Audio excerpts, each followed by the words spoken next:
Hello, everybody. How are we all doing today? Good, I hope. Apologize for the awkward silence there for a second. I've been listening to, I don't know if any of you guys are into musicals, but if you are, like Broadway or whatever, if you are, you need to check out the Beetlejuice musical if you haven't already. Beetlejuice is hysterical, and it's amazing. I've been listening to it on repeat for quite a bit. Oh, all right, let's go through some Hello Q today. Who we got here today? We got I'm Not Toxic. Good afternoon. Kiro Ha, Servant of the Horned Rat. Horned Rat. Larentiu Tudor. Crazy C4. Good to see you as always. Orc Warboss 73. Travis Bruno. Mr. D. Jordan Curtis. Samurai Warrior. We'll be recording the next session sometime this week. So probably I would expect to see the next episode this weekend. Francis, Dom, good to see you. Andy the Shark. Phoenix Kelly. Alex Naders. Dark Souls World, good evening to you. Jonathan Anton Agger, hello, hello. Epsilon Flame, welcome, man. Glad you could make it. Blairski, hello, hello. You want to sell your Nighthaunt army? Why do you want to sell your Nighthaunts? Nighthaunts are so good.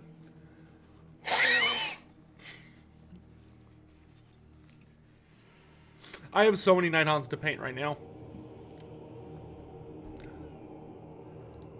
Subman D, how you doing? Theodore, I'm good. I'm good today, guys. I'm good. It was a pretty busy week. Oh, Orc War Boss, I know it is. I've enjoyed that song quite a bit. All right, so last time we carved a pretty good amount of ruin through Norsca. We forced Throgg and Wulfric the Wanderer to join forces because we were overwhelming them pretty hard.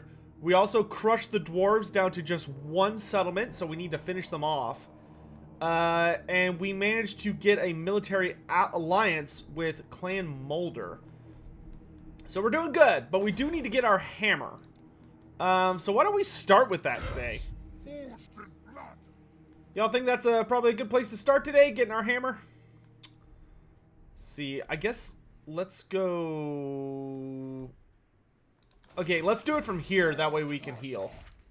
Let's go get Star Crusher. That seems like a great way to start a stream. Just murdering lots and lots of orcs, and then vampires. Hey, Manta Man! Felix, good to see you. I'll play just... Oh, okay, Blairski. That sounds crazy to me, but hey. Wait, did Turin just start streaming? Oh, here, I'll let y'all enjoy the speech. The green things and unliving alike will bear witness to my wrath. They are mine to dismember, to disembowel, to crush. I will smash all that remains of these ruins to powder, and not stop until my hammer is found. And then the whole world will burn before I rest again.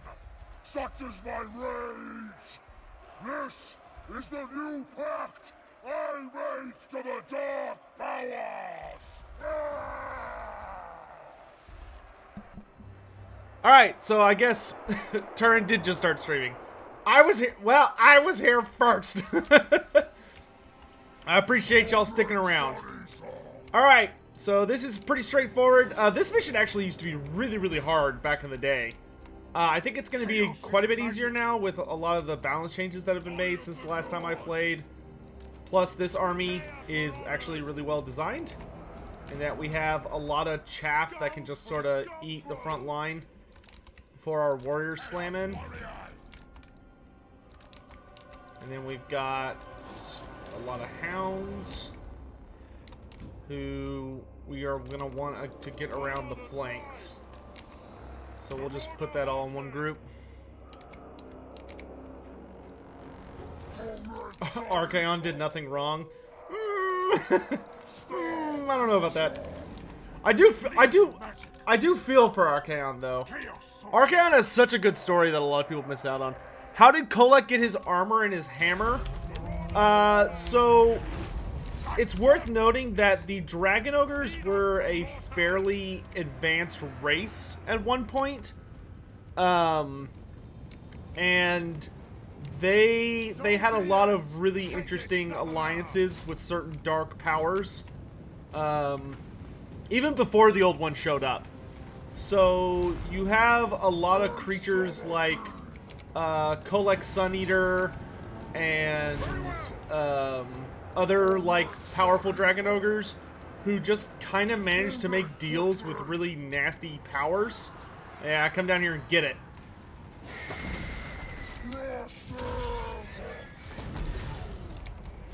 We'll bring you two around the back. You go in there, you go in there. Oh my god, the undead are coming like right away. Goodness, they're not wasting any time.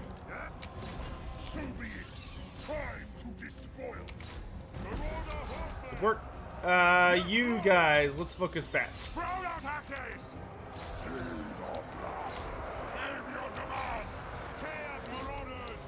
Okay, let's send these dragon ogres over here. Let's drop meteors over here and Gainesville Hounds over here. Still no Terrorgeist yet. Alright, but the war boss is dead, so that's good. Let's send the dragon ogres to deal with all that mess. We want to get rid of these black orcs as quick as possible. I was wondering, did Hashit have any connection to the dragon ogres before the old ones came? No. So the thing you have to remember about Hashit, Fez, is that Hashit is a demon. So the dark gods, when they like showed up for the party that is existence, and like the big fight to try and murder everything that has ever been and ever will be, that's when all of the dark powers showed up. The one exception being that the horned rat probably didn't exist yet, or if he did, he was like a microcosm of what he would become.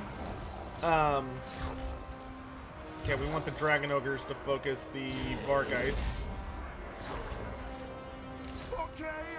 who are being a pain in the butt.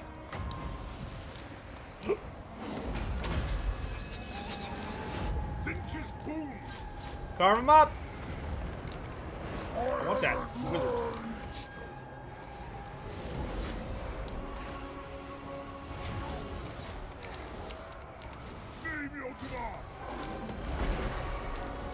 I kind of miss these older story missions where, like, difficult things could happen. Like, that were genuinely scary. Like, this mission, I remember this mission was genuinely terrifying the first time you played it. Just because there were so many things being summoned in.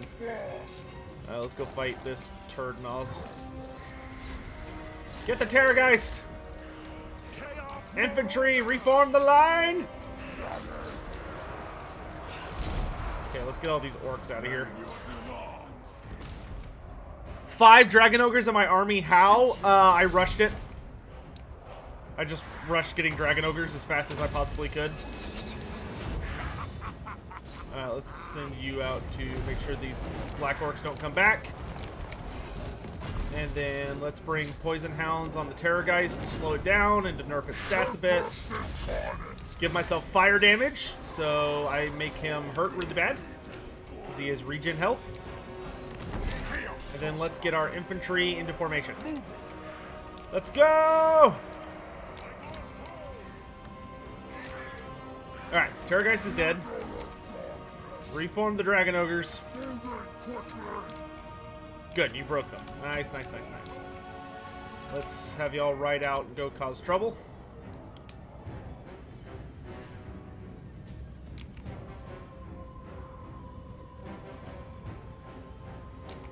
How powerful is the Horned Rat in relation to the Chaos Gods?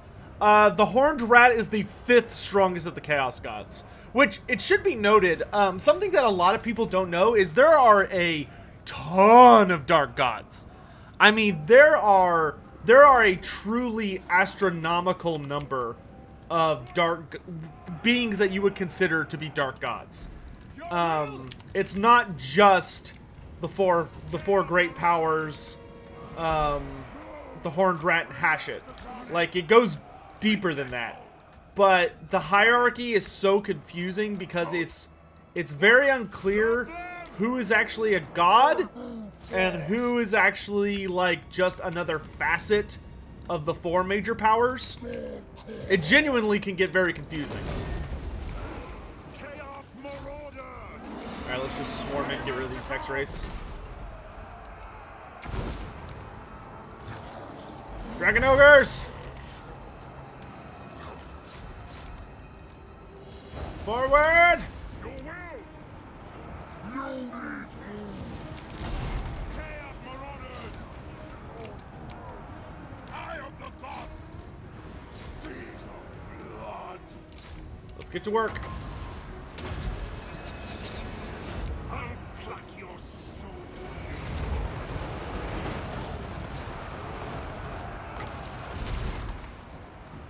Agreed! For the Chaos Gods! Imbibe this! Lightning. We can get a golden hounds. Let's put it there. Let us bring about an infernal... Ooh, that's not a nice spell. The Von Deals. About to get slapped. Ah! Be very close! Alright, let's bring our horse masters around the back. Faster! Pop healing potion on Kolek. Marauder Get a charge here. Slam into their backs. I bring a tempest. Cast more magic. Take this, mortals. Balefire. Here, you little jerk. Alright, there they go. And Star Crusher is ours. All is well. We got the magic hammer. Can I name the other gods? Oh no, it's not that simple. It's literally like it's basically just an infinite list. But whether those gods are actually other entities or just one of the other chaos gods just by a different name is genuinely impossible to say. Like if you ever open a Warrior of Chaos or a Demons of Chaos book and you read about the dark gods, you'll read that like they have a ton of different names. But like if you ever read stuff, but a lot of tribes worship what they believe to be chaos gods, but they're actually just demons, for instance. Oh, we got the Mirror Guard. That's cool. Alright, so we got Star Crusher. That's great. So now we can get... let's get Seismic Shock and Toughened Skin. And then for our Metal Sorcerer, let's get Metal Shifting. And then we're just gonna heal for a turn. But we're gonna fire the units that won't heal in one turn because it'll be easier to just recruit new ones. I don't really need a third Hound unit, do I? I'll do that. But yeah, as you can see, I just went for a max tier settlement as quick as I could. And now I'm saving up for the Lightning Grounds, which I just need population for. So that'll be nice. And then we had a hero, but I think he failed a mission, so he is... Oh no, there he is. I will not obey. He's down there, Gods of chaos. doing his job. Some people think... Don't some people think Kugoth is a chaos god? Yeah. There is a demon prince. I forget what his name is. I think he's called like the Beautiful One or the Pale One or something like that. But he is a greater demon of Slaanesh that is worshipped by like a bunch of Norskins who think he's a god, but obviously he's not. Be'lakor is worshipped by a ton of people, by many of his one of his many side names. Some people know him as the Dark Master. Some people know him as like the Lord of Shadow. He has a couple of titles. I want you to just follow him around and hurt him. Alright, we back to full? Yes, we are. Let's go. Alright. We'll worry about coming back this... Well, no, I need to deal with the Tower of Crack. The Tower of Crack. We need to get it under control and wiped out so that we don't have to worry about Throgg forming up behind us. Do beastmen grow indefinitely like orcs, but through eating instead of battle, or do they have a limit? Certain beastmen... So, the Minotaur breed of beastmen can grow indefinitely as long as they are able to devour and consume. But Gorgons are like kind of as big as they're gonna get. Unless something just absolutely insane happened. But, it is possible for them to get bigger than that. But it's super rare. But there are monsters that exist like that. You know, they're just like the ultimate specimen of their species, you know?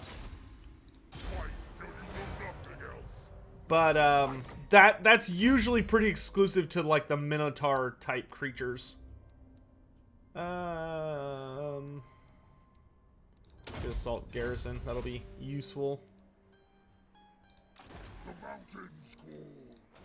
Alright, next turn we'll be able to get the structure that lets us have super duper big things. Will the Chaos Gods have a problem with their own demons being worshipped as gods or not? It depends on how much worship they get and how much it jives with their master's plans. Like Be'lakor actively tried to become the 5th Chaos God, and it did not go well for him. Be'lakor became, you know, a massive big deal and was basically a superpower in his own right. But he got so strong that the 4 gods teamed up on him and beat the crap out of him. And basically banished him from interacting with the mortal plane.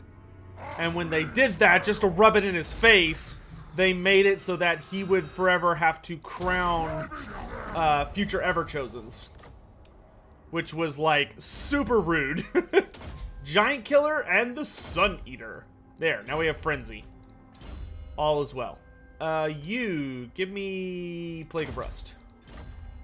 You, let's try and assassinate this hero. Nice! Good job. Making Daddy so proud. And I used all my movement raising that, that's fine.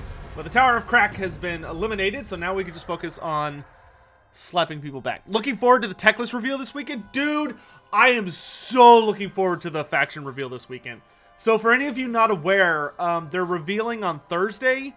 They're going to be showing off the new Elves, which are the Elves of Hysh, or the Light Elves.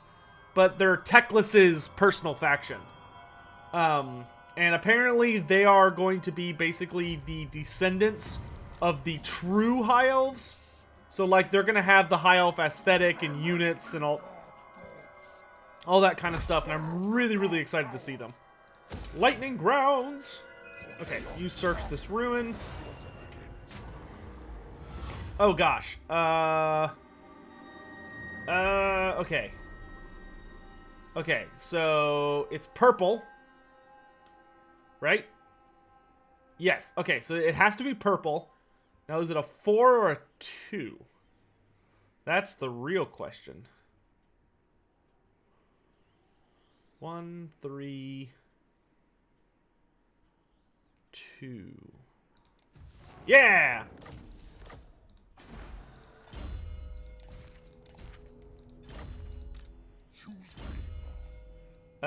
Give me Assassinate. Nicely done, gentlemen. Nicely done. Is that Age of Sigmar? Yes. Teclis is going to have Light Elves, and I am very, very excited. I can't wait to see the actual models. Have you ever considered doing what ifs on your channel? Peter, that's a good idea. I have considered it, but I honestly hadn't thought seriously about it until you said it, and my brain instantly went to a Lord of the Rings channel I know that does that. That could actually be a really fun thing to start, like, really going ham on in the near future. Okay, Karl Franz is up here. I really don't want to deal with him right now, so I think I'm just going to kind of keep going. What? Because I'm more interested in dealing with Kolek than I am in dealing with Franz. At least at this exact moment in time. Alright, now we're going to get some Shaggoths. So I'm totally fine keeping the 5 Dragon Ogres. Let's drop a Marauder Horseman. Wow, that is so cheap. It's free for me to... oh, wow, it's actually free for me to get most of these troops. Oh, right. I have an event going on that gives me 50% reduction on that. Let's get one more Shaggoth. So I guess we could go down to 4 Dragon Ogres? Or maybe we could drop a Marauder unit? Actually, let's drop both, and let's get pure Marauders with great weapons, and then 2 Shaggoths. That sounds very reasonable to me. Alright, let's start assaulting Franz's army. Or trying to, at least. I got a new tech. What's this for? No, nothing I have. How much money do I have? 20,000. We're making 1,000 a turn. Yeah, let's get pledges to the Dark Gods. Woo! More casualty replenishment. Didn't expect anything old world related until 2022. Well, Rolandis... oh, sorry, you're talking about the actual old world update. Yeah. Yeah, don't expect anything on that for a while. What would happen if Archaon had found the Sword of Cain? I honestly don't think that Archaon would have wielded the Sword of Cain. Because the problem with the Sword of Cain is that when you draw it and you wield it, you're basically forcefully binding yourself in a contract with Cain, the bloody-handed. Like, there's no way around that. To get the power of the sword, you have to form a contract with Cain. And Archaon's, like, whole thing is that he, under no circumstances, wanted to have his life bound, or his soul, his life, however you want to look at it, bound to the power of, like, a greater being. He didn't want to deal with any of that shit. Ooh, wow, Infernal March is super good. Let's get that. Like, that was a no-go for Archaon. That was the whole point of his quest. I don't think Archaon... there are many characters who I think would have gladly drawn the Sword of Cain and wielded it. I think Archaon is not one of them. I think Archaon would have been much more like Malekith in that scenario, where... because something a lot of people may not know is that Malekith actually had multiple opportunities to draw the Sword of Cain, but he refused to every time. Because he didn't consider it worth the risk. And I think Archaon would have been the exact same. Alright, we have to go beat up Throgg's army. Alright, you just assassinated the character, so you're not going to be able to do anything for a turn.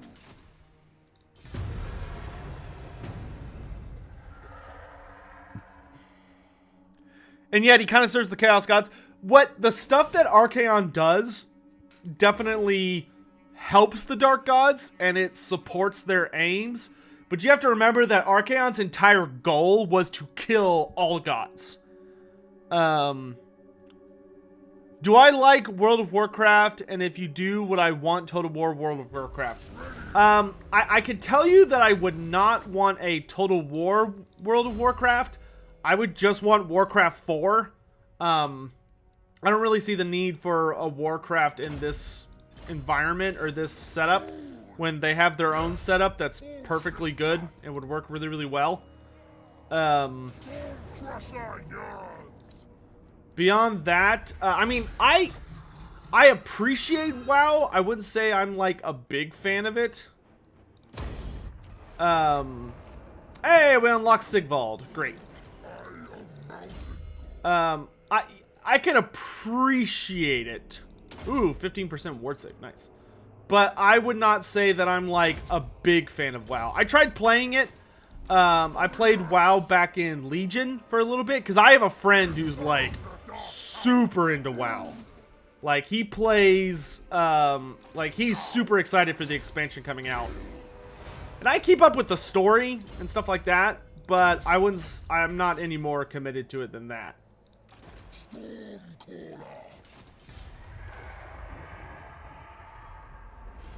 Do I think Tyrion will be apart from Teclis's faction, or do you think he'll make his own? I think Tyrion's going to be his own thing. Yeah.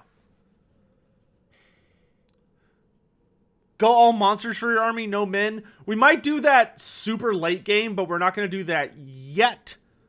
Just because I only have one army. And that's a little memey for an army. I just love Warhammer Online again. Dude, I'm 100% like that. I would really like to see Warhammer Online, like, updated. Is it a known story of how Grimgor got Gitsnik? No. We don't know how he got it. We don't know if he stole it from the Chaos Dwarves or convinced them to make it for him in exchange for some kind of weird deal. We don't know what happened there. Alright, nice. Hard to hit. Foe Seeker. Level 10 Scouting. We're going to have our hero here. Just keep making Franz's day miserable. Or at least trying to. And I'm just going to chase Throgg up north here. There is an emulator for Warhammer Online? Yes, there is. It is decent, but there's a lot of drama with it, and it's not... It's okay. It's hard to get back into it. Oh my god, the Islings are expanding. It's a miracle. Wait, is this the Isling? Yeah. Let's only move like 25%. Or up to 25%. That way we can... Oh, we can build something. Okay, so my options are chariots, upkeep reduction in ranks. Can't get a... I could get giants if I wait till next turn. I could get knights, or I could get chaos warriors. Or wizards. I think I'll wait for giants. Because if you're gonna stomp, you might as well go all stomp, you know? Or at least mostly stomp.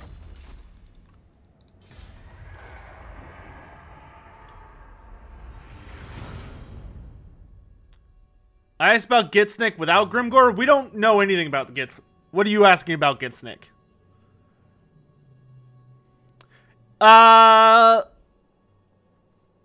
Illulian, if Archaon had not, or if Archaon had died against Grimgor, the end times would have been stopped.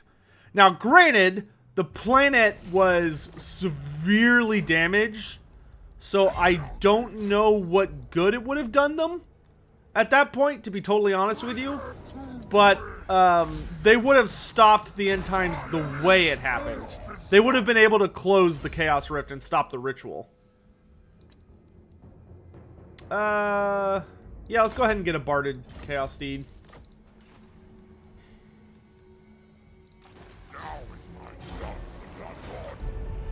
Why do you keep failing me?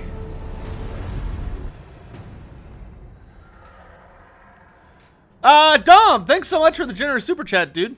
What are some of the biggest differences between Norse and Southern Dwarves, such as culturally in regard to their military tactics / units?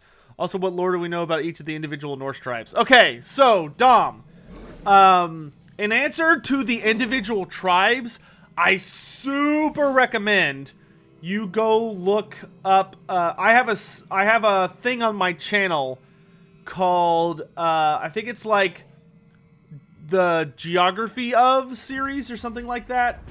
But it's like Geography of Norsca or something like that. Go look that up.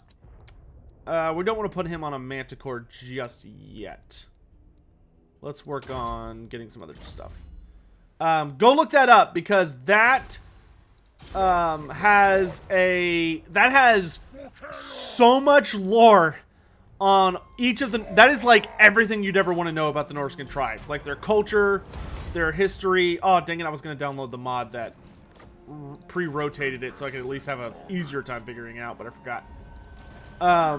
So go watch that. But in answer to the difference between Norscan and Southern Dwarves, so the biggest difference is that the Norse Dwarves, they were as influenced by the Norscans as the Southern Dwarves had influence on the Empire. So the Norscan dwarves, they're not barbaric, but they're a lot more bawdy. They are much more into, like, fighting for enjoyment. Like, they have these really, really big scraps. They have insanely curious dialect that makes them very difficult to understand. Actually, we're going to go ahead and swing this way so I can get the pressure off my tribes. But they can be very difficult to understand, even for the, for dwarves. But the biggest thing about the Norscan dwarves is they really, really like fighting. They hate chaos even more than regular dwarves do, just because they constantly fight against it. Also, their technology is significantly further behind. So, for Norscan dwarves, the most advanced weapons they have are like cannons. They have very, very little black powder. Almost all of their weaponry is like bolt throwers, quarrelers, grudge throwers, basically kind of the older tech for the dwarves. Very, very little of the, like, so they don't have gyrocopters, they don't have organ guns. They're missing a lot of that really crazy tech that you see down with the Engineers Guild of the southern ones. But they are hardcore specialists in really, like, hardcore melee situations to a pretty hilarious extent, to be honest. How many turns till I can afford giants? And we're almost there. Let's see if I can kill Felix here. Yeah, get out of here, Felix. You're no match for the champions of chaos. Actually, let's go ahead and get a building that just... I guess we can go ahead and get trolls. Or we can get chaos spawn. Let's get trolls.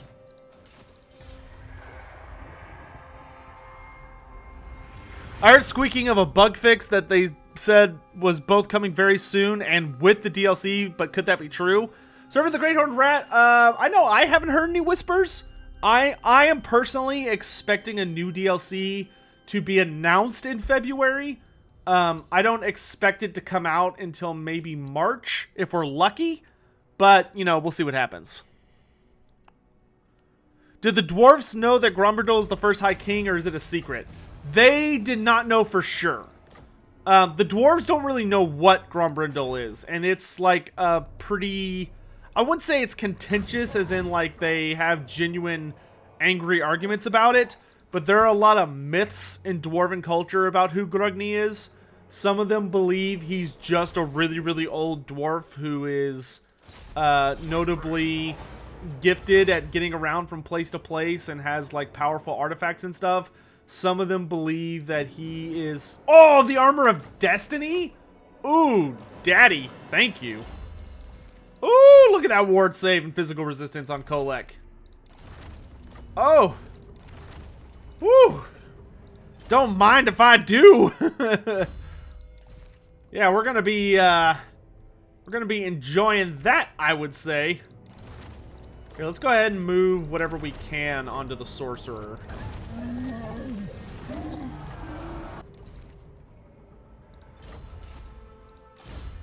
I do declare. That's giving me the vapors. Let's go on a Manticore. That way, when this guy inevitably gets to fighting state, we can just have him join up with us.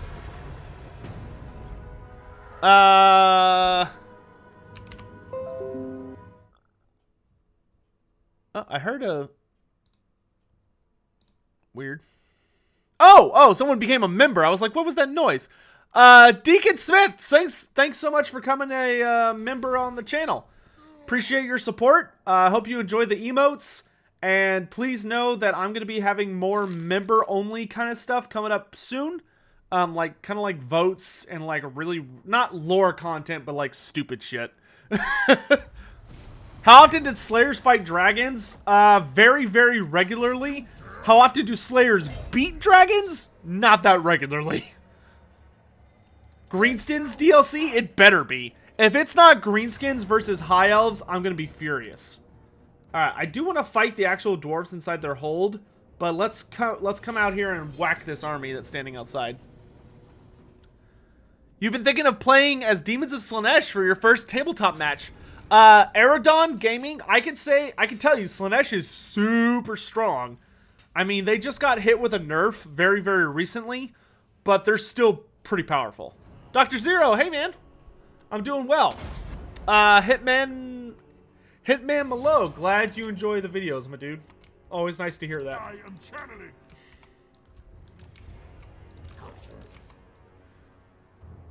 Look at all these dragon ogres. Look at this party.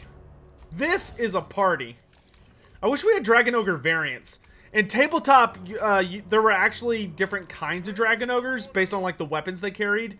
So there were dragon ogres with two-hand weapons, dragon ogres with halberds, and dragon ogres with great weapons. In this game, it's like just great weapons. I do hope at some point, like maybe when Chaos gets an update, we get more dragon ogres. That would be swell. So be it. Marauder horsemen. Chaos contingent will be the back line, which we're probably going to start phasing out the warriors sooner rather than later. Actually, nope. There we go.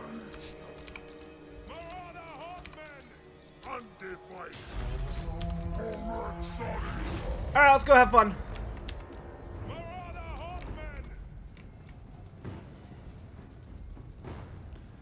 You got the Keeper of Secrets for Christmas? Dude, the new Keeper of Secrets is such a good model. Just bring a Maw Crusher up against Nighthaunts? No, don't do that.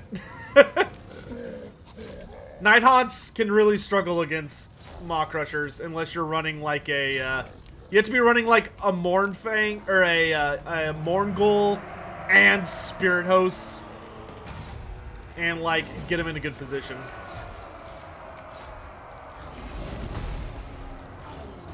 Alright kids, have fun. That's not what I wanted, but okay.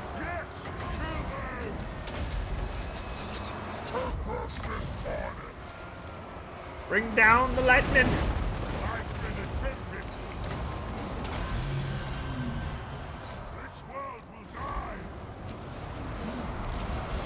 Let's activate Star Crusher and go after Boss Man here.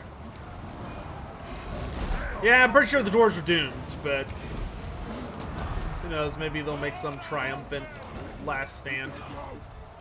Maybe I'll chase the fleeing units.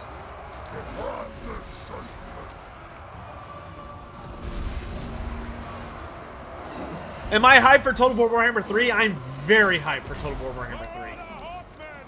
I have been very fortunate and very blessed, to say the least,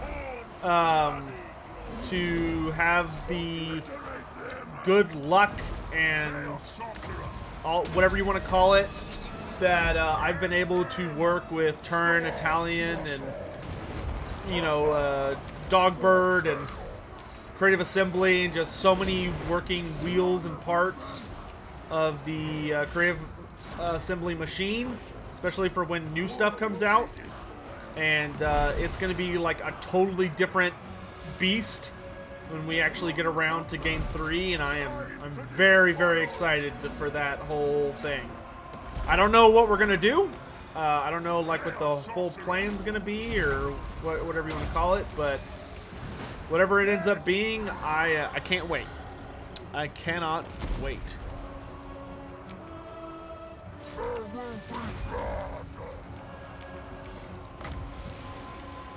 With the likes of Rapans in the game, what do I think the odds are for characters like Jared the Red? I think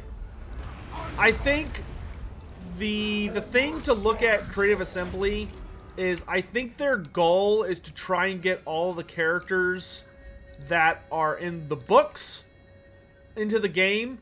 Then once they get all of the book characters, they are willing to start going beyond that. So I would say that it depends on the faction. You know, I personally am not expecting any more Bretonnian characters. If they did, like, there are factions that are really, really struggling to pull up any new character ideas. So, like, it's genuinely difficult to imagine who the third Norscan Lord would be, or who the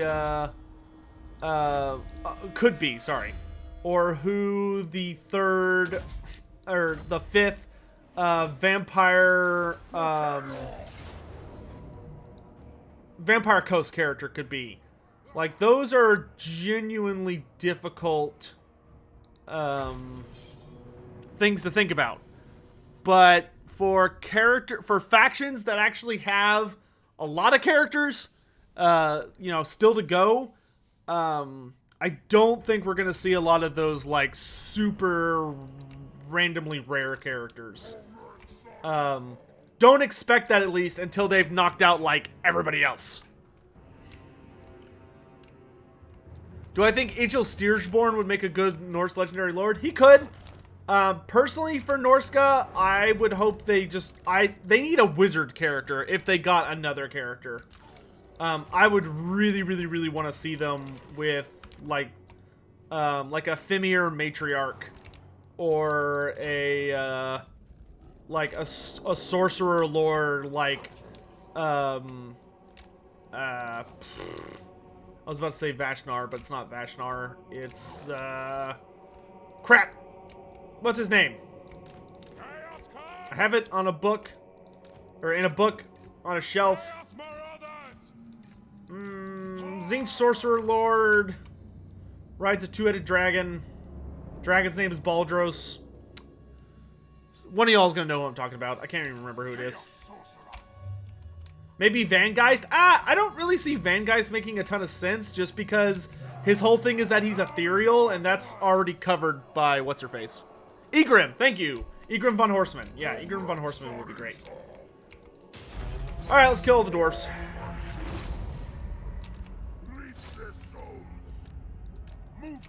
Kill them all. What do you mean? Tempest incarnate. Let's get to work.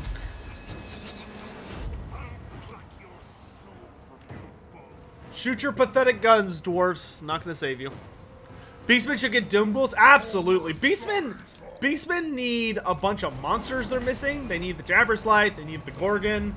I would personally really like to see them get, like, unique troops for each of the different types of Beastmen. So, like, Zongors, Korngors, Pestigors, and Slongors. Like, it'd be really, really nice for those to get actual models with unique rules and stuff.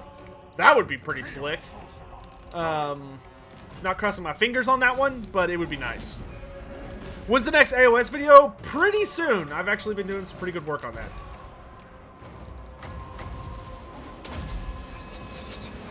More magic!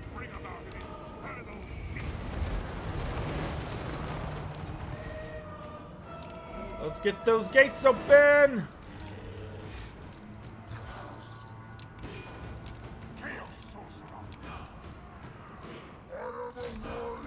You nerds, let's go. Let's put y'all in melee stance for this part. Okay, Shaggoth, focus the Lord. Rest of you, let's get these Longbeards and tear them up.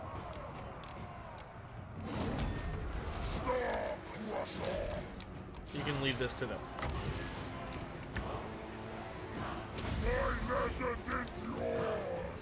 And lightning.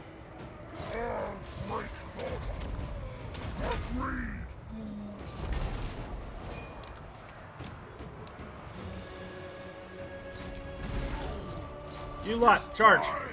Come on, we got mass. Let's use it.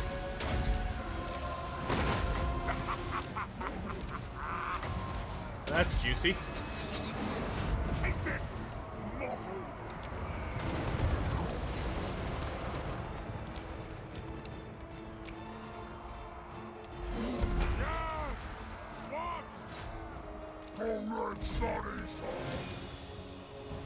Arcane torment awaits. What about Village the Curseling for Norscan? I would want him on a Tzeentch faction. Like, if they're gonna do mono god factions, which I hope they will. Granted, like I always say this, but I hope we get mono god factions, but I hope we have at least one faction that's pure Demons of Chaos. But for mono god factions, I would really like there to be one mortal champion and one demon champion. And for the mortal champion for Tzeentch, I would prefer Village the Curseling.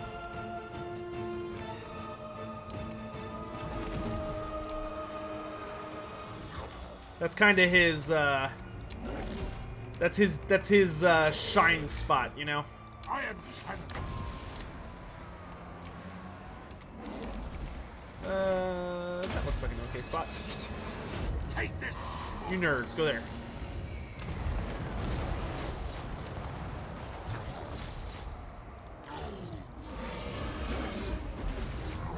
Kill him! Pull back! At least Kolek's doing really well. Do I have a juicy thing here? I do. Decisions. Dragon Ogres, push through!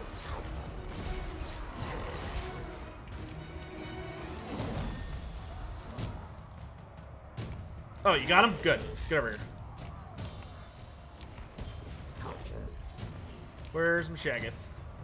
Shagath, come here. Pull back! Good work! The Chaos Warriors are doing well.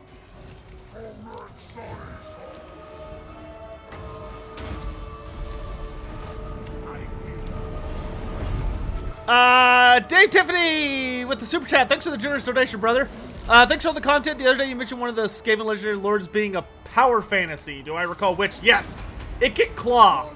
Ikit Claw has the most overpowered campaign in the entire game, which I don't think is a bad thing. I think it's good for there to occasionally be campaigns where you just don't have to try. You're just like the best there is, just by existing. And for the Skaven, it's definitely Ikit Claw. Like, he is so comically overpowered, it's just sad. Get your asses over here.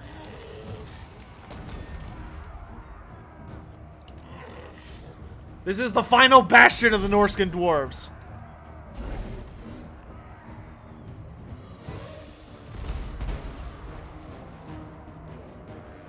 Mr. D, thanks for coming by. I don't know why you're calling me Legend of Sotek, but thanks. Y'all get out of here. Go on, get. Okay, I got a lightning bolt. We'll drop it on these nerds. Zap. The Norscan dwarves have fallen!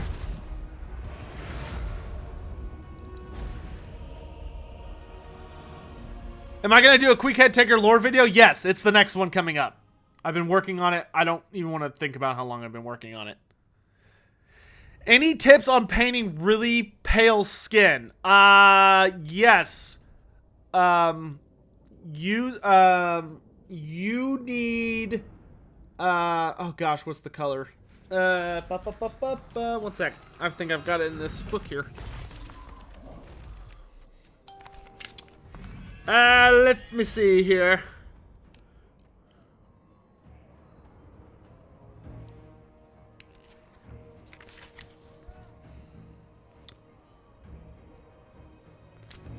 I think it's Ironarch flesh.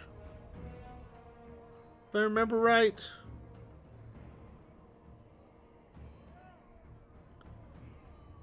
Pallid witch flesh, and I want to say it's Ironarch flesh are your friend.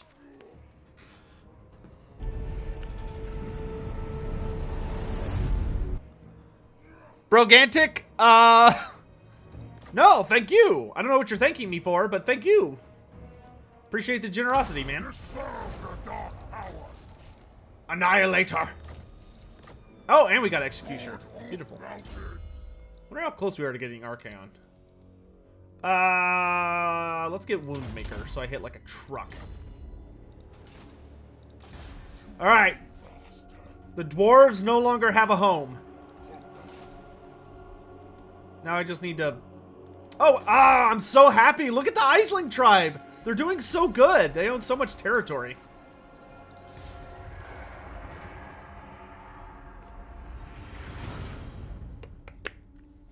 Samurai, you're not wrong. I will say, when I look back on my Archaon video, the only thing I wish I had done differently in that video is I wish I had done a better job of explaining what it was that made Archaon so upset. Because I feel like I kind of dropped the ball on that a little bit, based on the responses a lot of the people have to the video. And it could be that people are just memeing, but, oh god, that's a terrible item.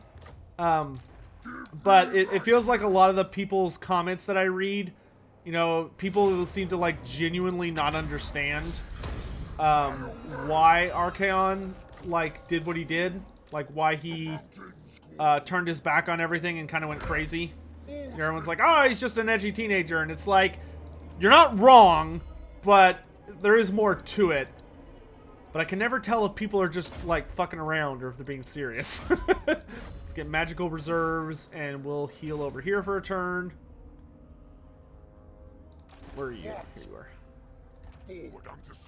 I want you to wound... Okay, we're gonna have to go punch Franz in the face, because he's getting a little... Oh, we got Khorne's Rage. Nice. Plus 15% additional casualties when assaulting armies. I love it. Give me a bigger Manticore.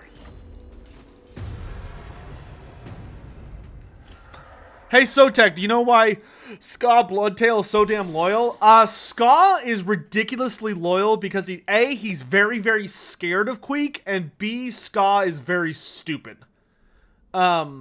Ska is hysterically stupid. And whenever he has to deal with Queek, he just kind of defaults to not wanting to die.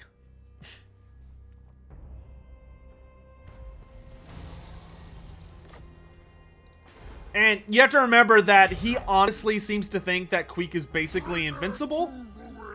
So he invests a lot of effort.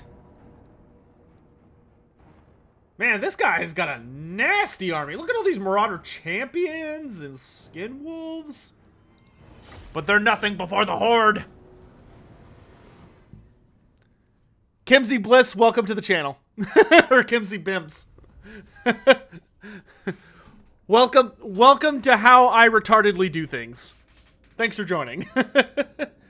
What's the big reason that Archaon did it?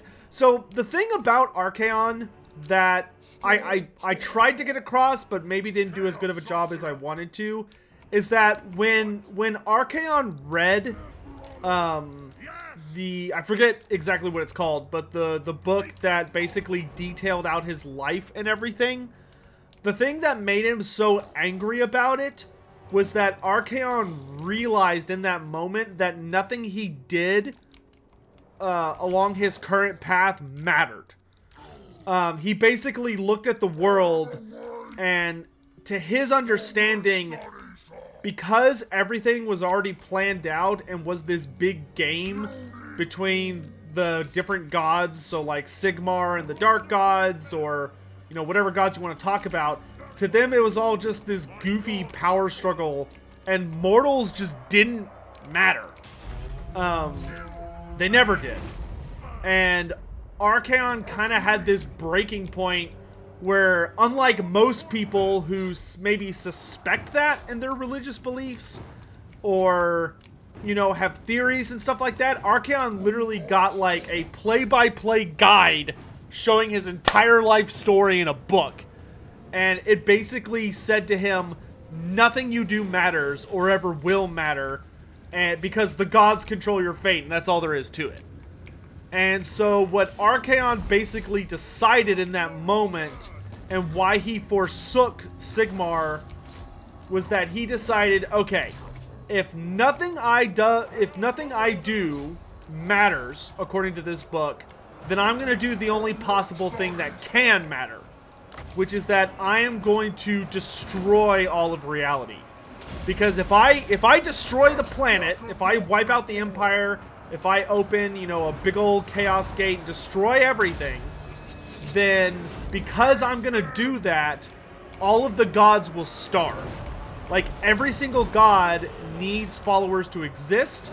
So if I get rid of all their followers, if I just wipe out all of existence, then the dark gods, Sigmar, everybody, all of these false prophets, all of these gods who, you know, promise you fate or immortal life or infinite power or the ability to control your own fate, all this BS, he basically thought, I'm just going to break the system. That way, nobody ever has to suffer. Like, humanity will be free of suffering because they're all going to be dead.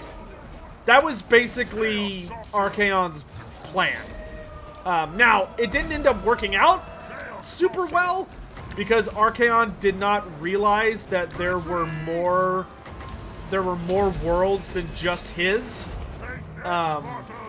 So his plan to wipe out all of the gods, including the dark gods, did not go super well because the dark gods had other worlds that they could feed from. And that builds into Age of Sigmar, where Archaon has now destroyed many worlds and has gotten to the point where he no longer is trying to wipe out existence so that the guards starve. Now Archaon's plan in Age of Sigmar is to get so strong that he can just kill the dark gods, like personally. And he's getting disturbingly close to achieving that goal. Which the dark gods are trying to stop him, but because the dark gods are kind of insane, you know, they are intrinsically chaotic individuals, so they do not tend to act in their own self-interest very well. Archaon has kind of managed to play them really, really hard. So they're having a really hard time stopping him from doing anything. What do I think will be the pre-order DLC for Total War Warhammer 3? I have no earthly idea. I mean, it's hard to say because every pre-order DLC has had issues so far. You know, the Warrior of Chaos pre-LC was like the most hated Creative Assembly video of all time. So they're probably not going to do anything like that. You know what I could see it honestly being? I could see it being another Warriors of Chaos DLC. I'm being totally for real. I could see them offering the expansion for the Warriors of Chaos. So adding in like chimeras, slaughter brutes, Chaos War Shrines, Chaos Ogres. Like, I could see them adding all of the Chaos stuff as a pre-order DLC. So, like, if you pre-order Game 3, you immediately get to upgrade the Warriors of Chaos for Game 1 and 2. And, like, have access to all of those new units nice and early. But if you don't and just get the game, then you can just buy them separate to upgrade that faction. For, like, undivided warriors, which is what warriors from Game 1 are. The Banner of Rage. Ooh. I like Rage. I love Rage. Rage is like, me and Rage are like good friends. Alright, which one of these do we want to do? Hammer into Anvil? Wait, what? Oh, that's only for Shaggots. Oh yeah, we definitely need to do Hammer into Anvil. Whoops. I'm silly. I thought that was for all Dragon Ogres. Who is my favorite faction? For me personally, it's Lizardmen. That is not a super secret. Okay, I normally would auto-resolve this, but if I auto-resolve this, I have a very good feeling I'm going to lose a bunch of units for no reason, so we're going to fight it. Between Gromril and Ithelmer, which is better at melee and which is better at range? So Gromril and Ithelmer are not great for range, to be honest. The thing about them is Gromril is much tougher than Ithelmer, but Ithelmer is much lighter than Gromril. So if all you care about is being as tanky as possible, or having a weapon that hits with like, that just will never bend or lose its edge, you want Gromril. If you're wanting a weapon where the whole point is that it's very light and flexible, and allows you to basically be wearing full plate, but it allows you to have, like, insane mobility. Like, so much mobility that you're basically almost wearing leather, or just, like, light mail, then you want Ithilmer. Ithilmer is... I'll put it this way. Ithilmer is by far the beloved metal for people who are cav focused. So if your whole thing is that you want to ride on horses and you want to be fast and maneuverable and just like curb stomp everybody, then your best friend is Ithilmer. If your goal is just to be tanky and to like plant your feet and be like, this is where I'm gonna fight till I die, you want to go Gromril.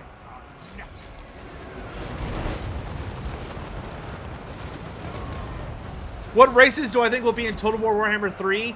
Right now, my barring any like teasers or whatever, my bets are on Kislev, Demons of Chaos, Ogre Kingdoms, Chaos Dwarfs. That is my current guess. Subject to change if there are announcements or hints or anything.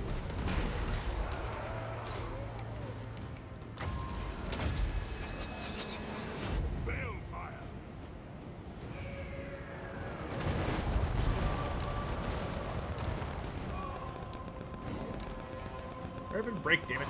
Okay.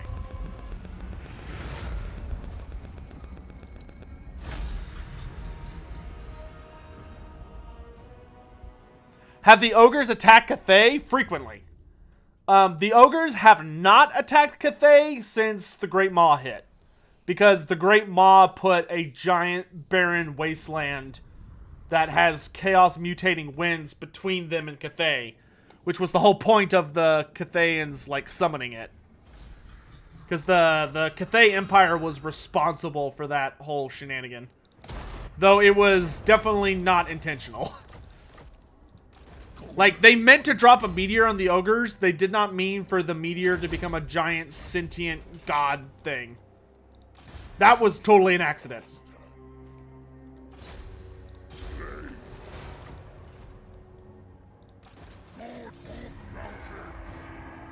Get out of here, Wintertooth. You're not welcome in these lands. Alright, looks like we've secured Norsca, other than I need to go punch Franz in the face. Did Sigmar care about his followers, or was Archaon right? Archaon was wrong. Archaon is very explicitly wrong. Archaon kind of fell for the classic... It's written in fate, so therefore it must be avoidable. I'm just going to try and bend it to my will. Sigmar was always with Archaon. But the problem was when Archaon's faith began to waver, basically, he had already lost his faith because he was afraid, but he wasn't willing to admit it. And so when he cried out to Sigmar to, like, deliver him, there was nothing Sigmar could do. Especially because the Dark Gods were, like, wrapping their clutches around him the entire time. What would be the main plot focus in Warhammer 3? Probably the end times. Like, probably, literally, it's going to be the end of the world. Cat, behave. Like, what Archaon did from... Sigmar's perspective was super petulant and childish. Like, when he did what he did, it was so, reckless and unnecessary. And it's just because he didn't have faith.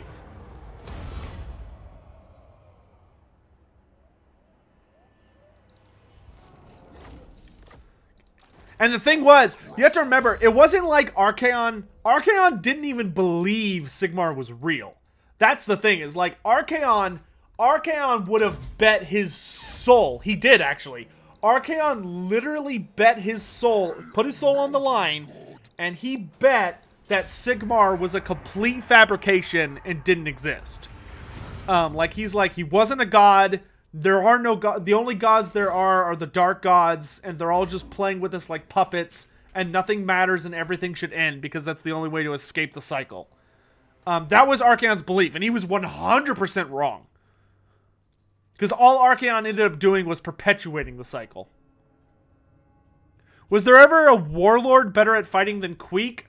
Better at fighting? No. Better at being a general? Absolutely. So many. But no, when it comes to purely to fighting, Queek is like the biggest, baddest. Let's please Father Nurgle. To make ourselves faster. And let's go blow up this Imperial bullshit. Actually, I guess we can let the Skaven have it. Oh no, he's not at war with the Empire. Okay, I guess I will take it. I kind of want to get those giants in my army. Maybe we should go trolls next? Oh, what we really need to do is get a second army. Siegvald! It's go time, brother. Ooh, the pretty boys here, chat.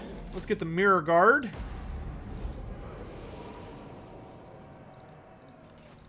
Give me lightning. Oh, and all my Norskins are infighting. Bunch of dipshits. Yes. Forged in blood.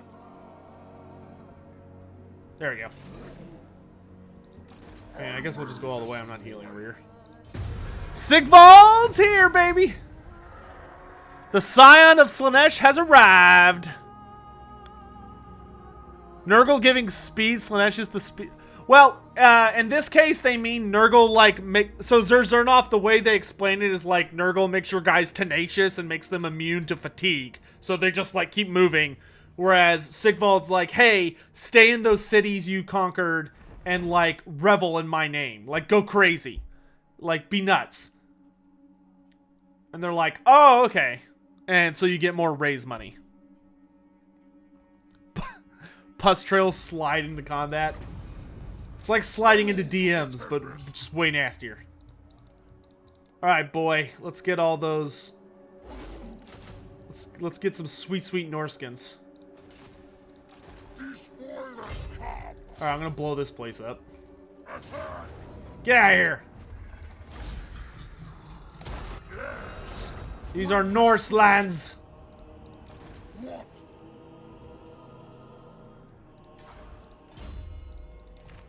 Hellfire sword. I will take this potion of strength. Thank you. Magister, Norse berserker. Okay.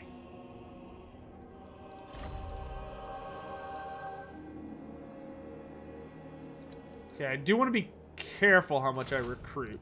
Let's get some Marauder Horse Masters. Let's Siegvald build up a little bit. How did Archaon react to Sigmar telling him it was duped during the Chaos Gods during the end times? Not well. Not well at all. Archaon... So when Archaon and Sigmar genuinely fought, and Archaon knew for a fact it was Sigmar he was facing, Archaon had... like, the most over-the-top, hardcore crisis of faith ever seen by anybody. Like, he lost his fucking mind for a good bit. Do I think we'll stick with 4 factions at launch, or do you think they'll have more and have nothing but Lord Packs and the such? Mr. Happy Boomer, I have no idea. That's kind of a cool idea, though. Oh, good. I could still move even when he's recruiting for me. Well, that's nice. Okay, we need to go punch Kislev out of here. And then we're going to head back west. Let's ride! Let's get rid of Felix. Nice. Oh, you leveled up. Max tier Manticore! You leveled up. Good, good. More Marauders, I say. More Marauders, I say. Probably should have sent Siegvald this way, but whatever. Too late.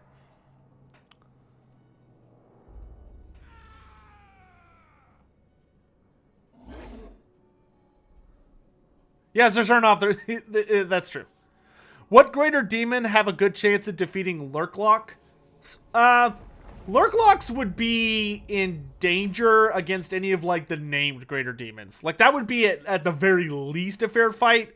But for the most part, the greater demons of the 4 great powers are stronger than the greater demons of the lesser 4 powers. Or the lesser powers. A.k.a. Hashit and, brain fart. Hashit and whoever it is I'm thinking of but can't remember their name. Horned Rat. Great Horned Rat.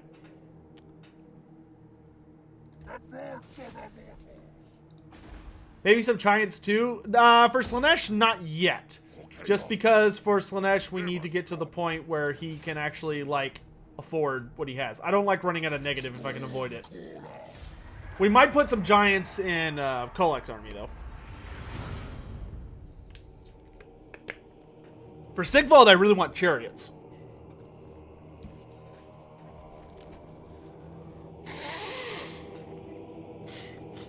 What's my opinion on Games Workshop's post about Return to the Old World? Super excited. I am not getting, like, super crazy about it until we have more details. Confederated. Ugh. But the instant we know more, I'm really, really interested to hear what they have to say.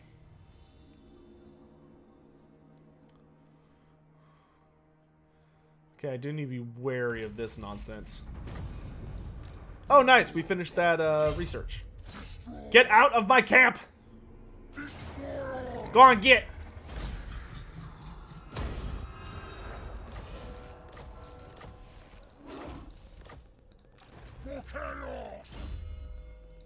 It's like telling my dog to get out of the trash. Get!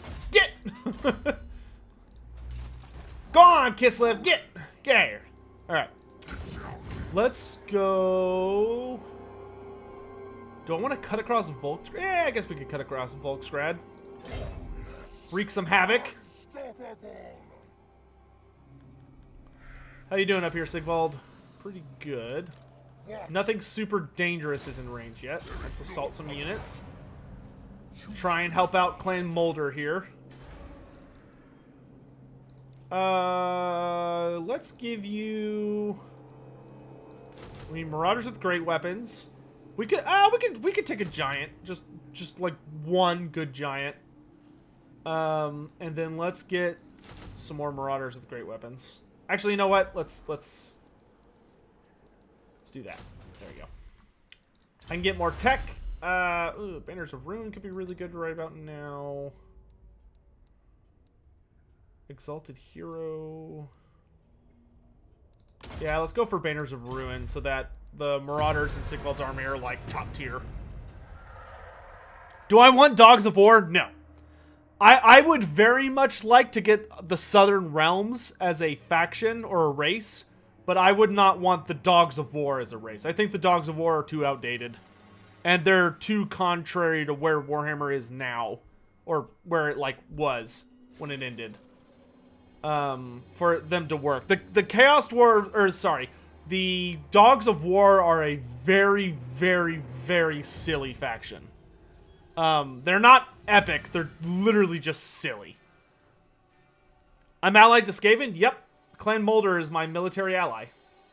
He's my bro. Alright, Peter M., thanks for coming by, brother. Alright, we're gonna blow up Volksgrad.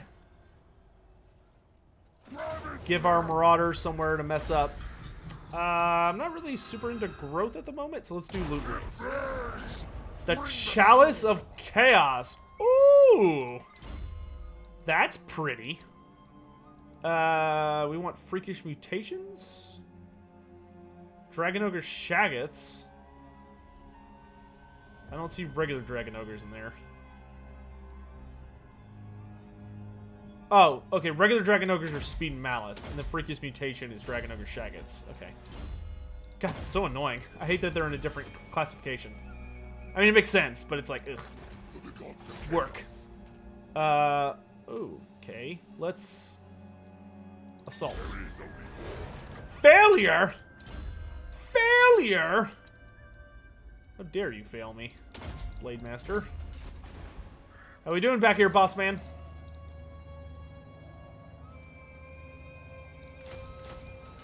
More Marauders? You got it. Spoilers come.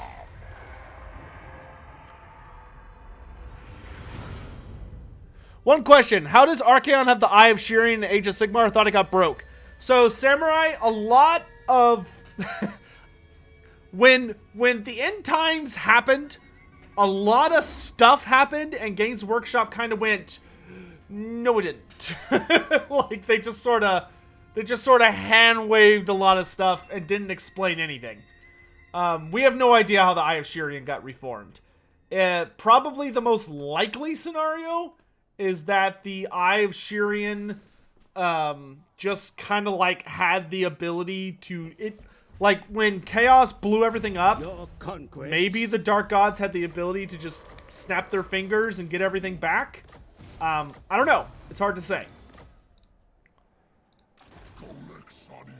Okay, this needs to stop. Man, that is so annoying. I really hope at some point we let the Warriors of Chaos have the ability to dominate Norscan champions the same way they dominate among themselves. Because it's super annoying when you're like busy and then it's like, oh haha, your army loses or you just lost your faction because the faction leader of the little faction that you're raising lost. Okay, we want to get Chaos Warriors for Siegvald like as fast as possible. So let's save up. Which Chaos God will win in a free-for-all? Probably either Tzeentch or Khorne. Either Khorne would be able to beat everybody up and just outlast them, or Tzeentch would be able to trick everybody into a position where he came out on top. That's the most likely scenario. Am I excited for Pointy Elves? I'm very excited for Pointy Elves. Ooh, that's scary. Okay, we need to run away from that whole mess. Let's bring, like, Siegvald south to deal with this bullshit. Have I ever considered submitting stories to the Black Library? I have, and I have once. They did like a big community thing, and I submitted something. I never heard back. See you, Hugh. Thanks for coming by, man. Okay, Siegvald, we need to... Oh, gosh, I'm still getting my giant. No, I need one more turn for it, but I can't stay here. I'm going to get wrecked. Yeah, it's Wulfric and him. Yeah, I can't stay here. Sucks, but I got to move on. Where is my hero? I need you to come up here and babysit. I will destroy. As I smash my way back north. Ooh, I actually lost some units that time.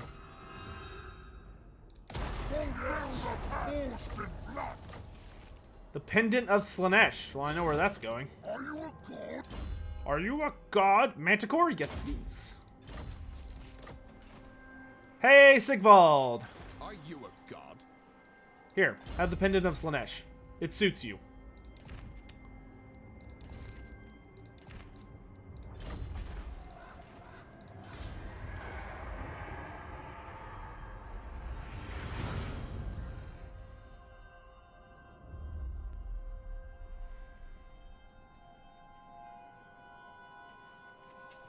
How do I feel about the Stormcast Eternals? I can appreciate the Stormcast Eternals, but I definitely would not say that I like them. A lot of my issue with the Stormcast has to do with that for me, the Stormcast kind of are a big FU to what I consider to be the most important element of fantasy, which was that... Ah, gosh, that sucks. Which is that, the big thing for me was that it was the best thing about Warhammer a lot of the time was that it was like normal humans fighting impossible odds. You know, it was about the Empire being the ultimate underdogs in scenarios where they could never realistically win. Going up against forces the likes of which mankind barely even understood. Like, I loved that element of that whole situation. And Age of Sigmar kind of just was like, you know, they introduced the Stormcast, which the whole thing about the Stormcast is that they are literally immortal beings who don't suffer any of the consequences of that relationship / scenario. Alright, let's do Marauder with Great Weapon, another Poison Hound, but this time let's pick up... I don't really want to commit to full monster just yet. Okay, we need one more turn for Siegvald to get Chaos Warriors. Need to get him a Sorcerer. I will say, though, the Free Cities was a really, really nice add. The Free Cities helps a lot.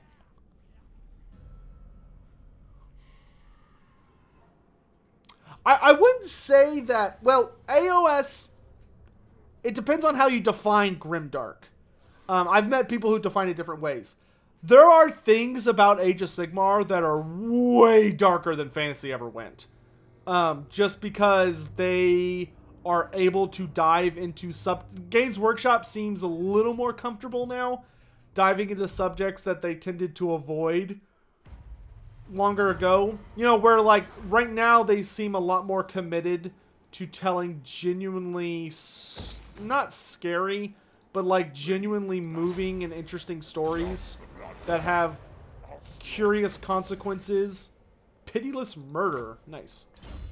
And they have some really, really fascinating stories out there now.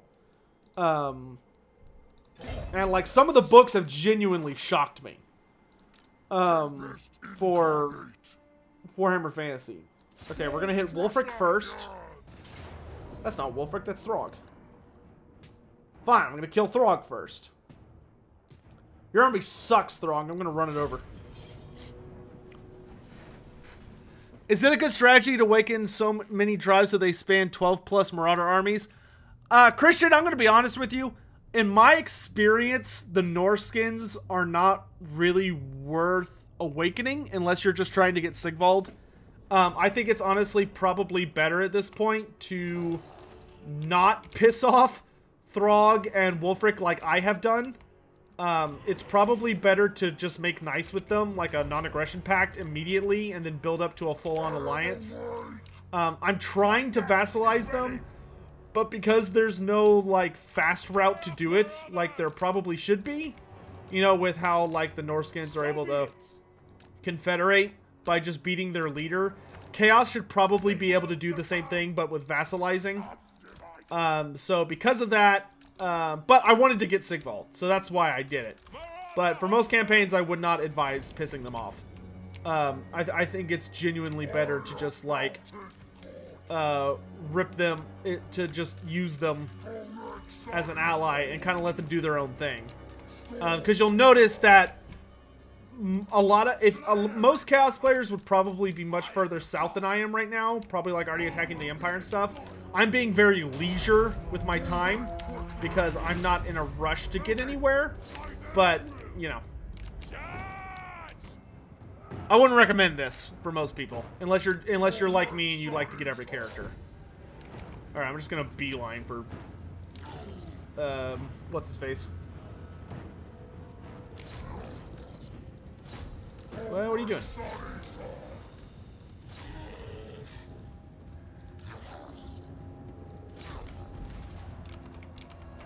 Alright, let's get to work. Where is my sorcerer? There he is. Start raining down magic. More magic.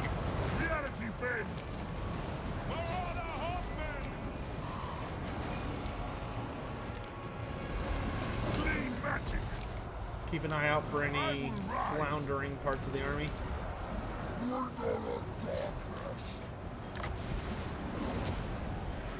Get a nice fat lightning bolt right there. Bring these guys around this way. Ooh, we're going to take a lot of damage in this fight, I can already tell. Okay, hounds, let's start running people down.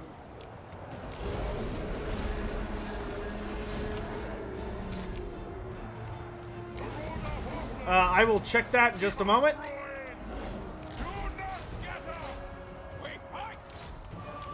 Run them all down, but...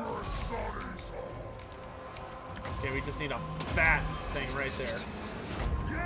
Any of these units particularly nasty. Spearmen, marauders. Champions, there we go. Let's go ahead and dive down into this mess. Go ahead and pop the potion of healing, because this battle is pretty much done.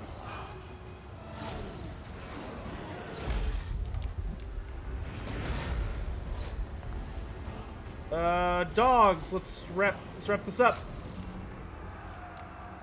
Same for you, Cav.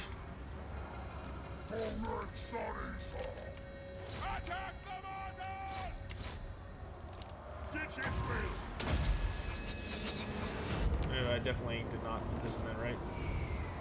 Oh no, that was okay. Oh, dead. I want those champions. What are you doing? Get the troll!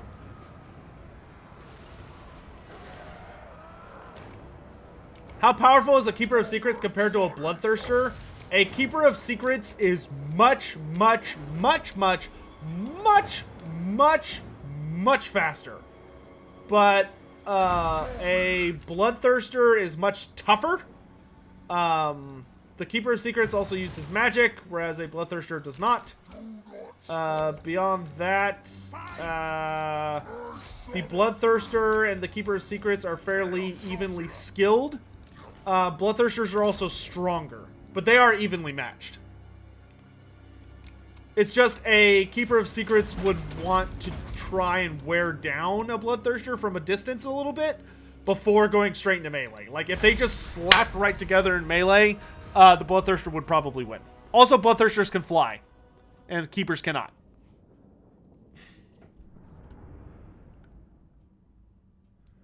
I will work to end world hunger and climate change if you grant me one question. What mortal, as in L? Roman, I don't understand your question.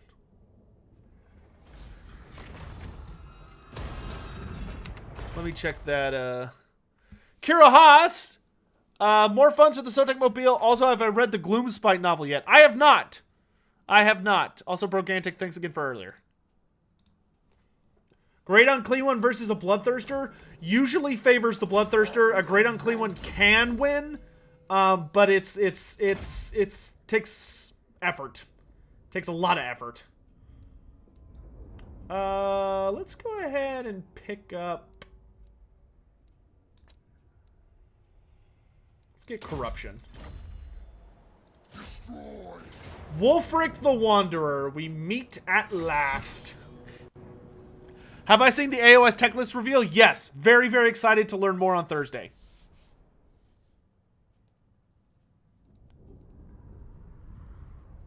Do I have a favorite Norscan tribe? And if you do, what is your favorite? I wouldn't say I favor one. I mean, my favorite tribe lore-wise is probably the Sarls, which is the tribe that Wulfric is from. They have a lot of really, really fun stories to them. The Islings are a really, really cool tribe as well. The Islings are kind of like the biggest, baddest tribe in a lot of stories. Like in the Warriors of Chaos books, where the Warriors of Chaos believed they had wiped out the Norscan dwarves, it was the Islings who dealt them like a significant blow and thought they wiped them out, which apparently they didn't, but they thought they did. So that whole thing happened. Other than that, I would say I tend to prefer the southern tribes, because the southern tribes can have a lot more nuance to them. Like, the southern tribes are actually capable of trade and a lot of really cool other things. So, yeah. Is Wulfric on a chariot? Oh, you picked a bad day to be riding dirty, son. I am coming for that booty. Oh, I'm coming. Oh, here it comes! And half health. Dragon Ogres, go nuts.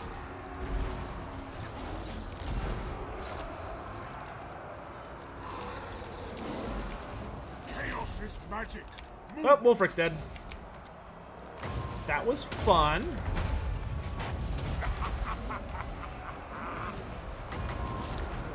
No. You stop that. You stop that right now. I don't want you throwing shit at me.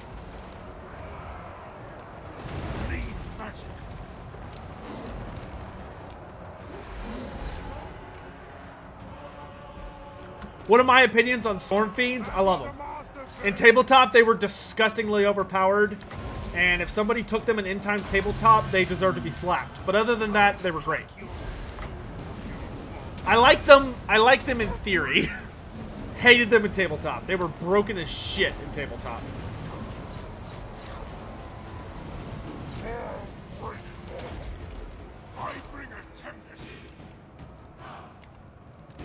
Is that a champion unit? Is that why they're being so annoying? Yes, they are.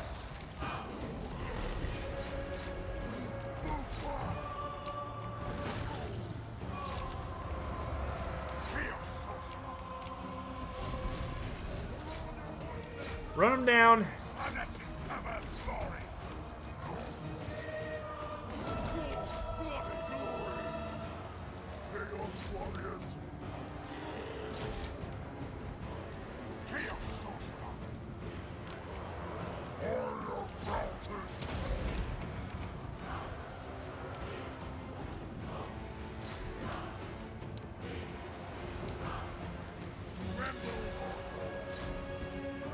Why are you no break? There they go. I opened Total War Warhammer 3 Valkia as Khorne's champion. Oh, it would have to be Valkia. Nate, it will be continuing where the last video left off. Kind of. Were demons overpowered in fantasy? Generally, yes.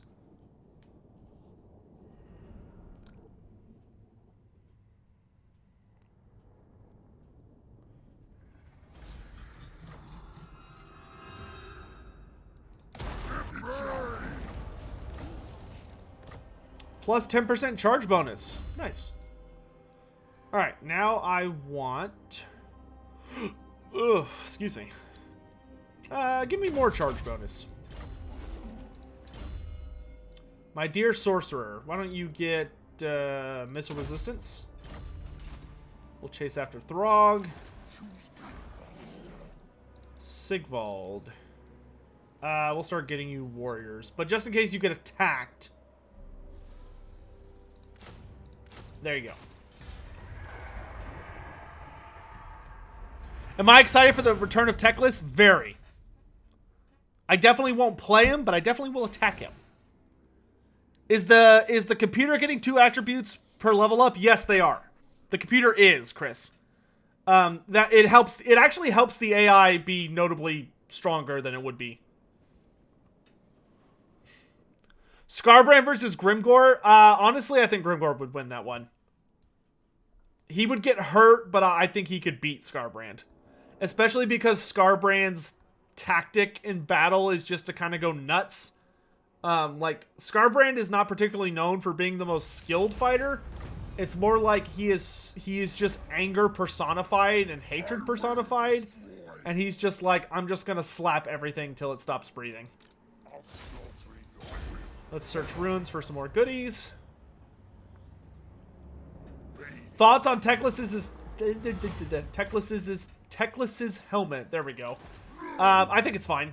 I know some people think it looks a little goofy. I'll rephrase that. I'll wait to see what it looks like on the model. If it looks good on the model, then I don't really care. I kind of want to search this, but I also kind of want to chase after Throgg. Well, we'll let Siegvald kill Throgg. I'll search this. We can do that. Oh lordy. Okay, it has to be blue. Yep. And 4, 3. This is a 2, so it has to be a 1. Blue 1. What? It wasn't blue 1. Oh, it can't be blue 1. God damn it. I am so dumb. It had to be blue 2. I goofed. Oh, Chad, I'm the worst.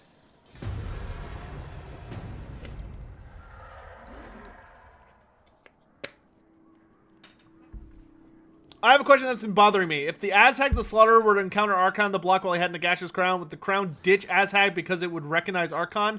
Daniel, the important thing to recognize about Nagash's crown is although it is very similar, it is not the One Ring from Lord of the Rings. The crown does not have the agency to move itself in any way, shape, or form. All it can do is try and influence its host. If there was a situation where Azhag had run into Archaon, it's more than likely that the crown would have tried to force Azhag to ally with Archaon, and if that had failed, it probably would have attempted to not help him. But it depends on how valuable the crown held Azhag. Because the crown did like how powerful Azhag was. He was just too stubborn to use it properly. Are the Dark Gods similar to Elder Scrolls Daedra? I have no idea. I don't know enough about Daedra. I'm sorry. Can't help you there. Alright, let's get your booty over here. Throgg ran away like a little baby, so we're gonna... Oh, and I have a giant next turn for Siegvald!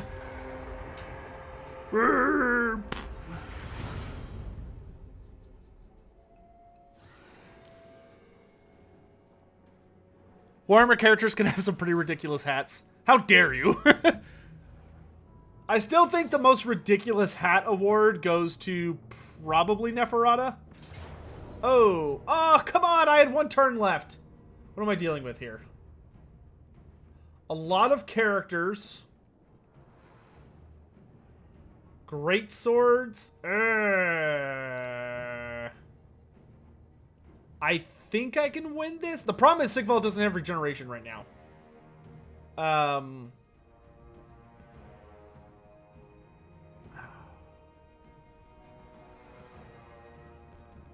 Yeah, I don't want to risk it. Fall back. Let's lure them out into our territory and then kill them.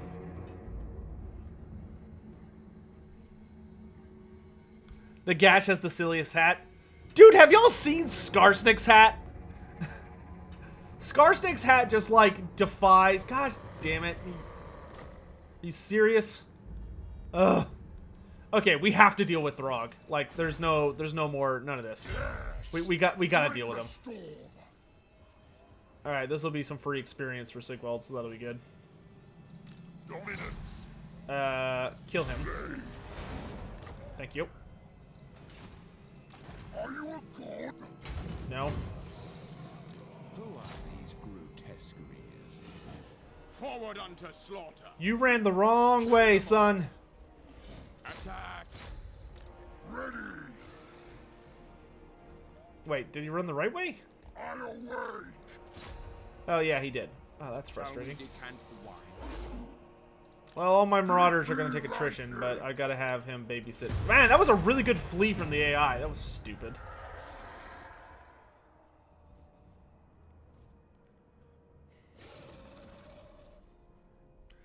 Yeah, Nagash's old model was actually a lot worse than his current one. As far as, like, hats go. Chaos Dwarf hats? Oh my god. I'm going to get hate for saying this, but I was not a fan of the old Chaos Dwarf hats. They were too much, in my opinion. I much prefer how Forge World reimagined the Chaos Dwarves. Oh no! Well, I didn't want to fight the orcs, but oh well, they died. Never mind. I was hoping we could make a good ally out of them, but I guess it was not meant to be. It shall be. Bring me to the storm. Okay, I'm gonna deal with this bullshit. Avert your eyes. You're gonna run in the back The gods and get your direct me. fucking Chaos Giant. A beautiful decision. You're not allowed to leave this spot until you get it. Choose me, master. Your job is to make sure nobody comes up here and attacks me.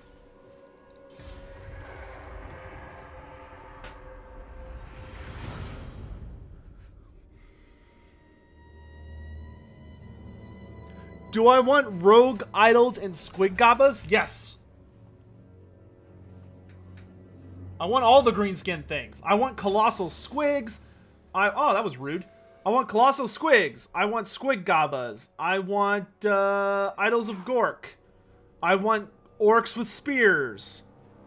And night goblins with nets. And forest goblin, or goblin great shamans with the Ragnarok mounts. That's the Red Eye Night Goblins who are at war with us for some reason. We should probably try and repair that relationship. The Chaos Men! That's all I mean. We should be friends. It's good. Good, Gabo. The spoilers come. Ravage them. Get out of here, Wulfric. I feel lazy. Worth it. Awaken. Slaughter. Immortal. You dare? Climb the mountain. This serves the dark powers. I like having disposable units. I should probably upgrade to Forsaken at least.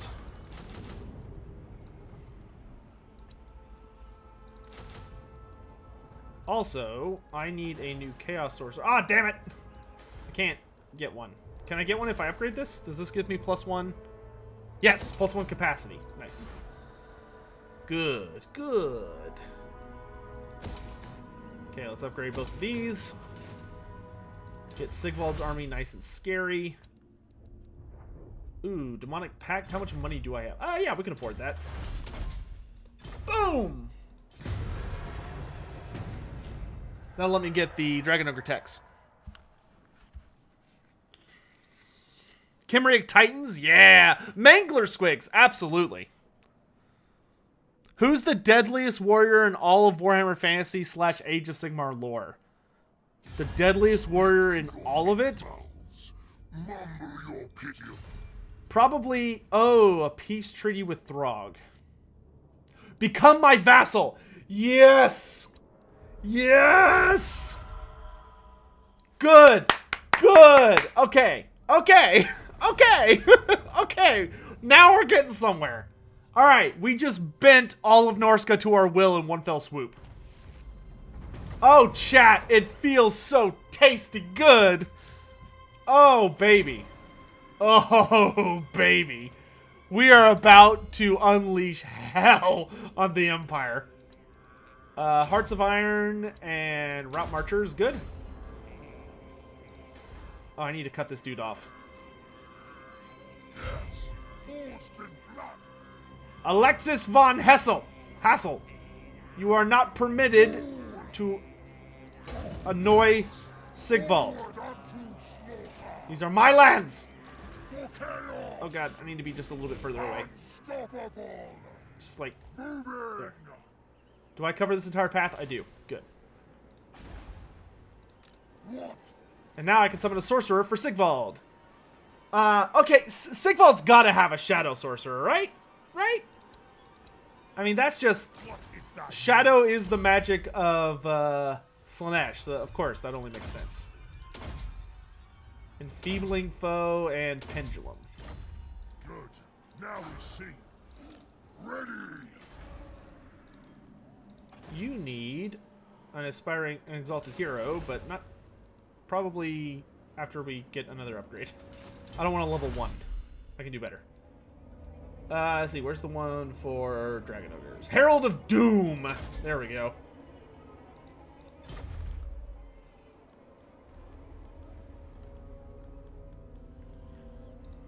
Fool. My magic. Oh, chat!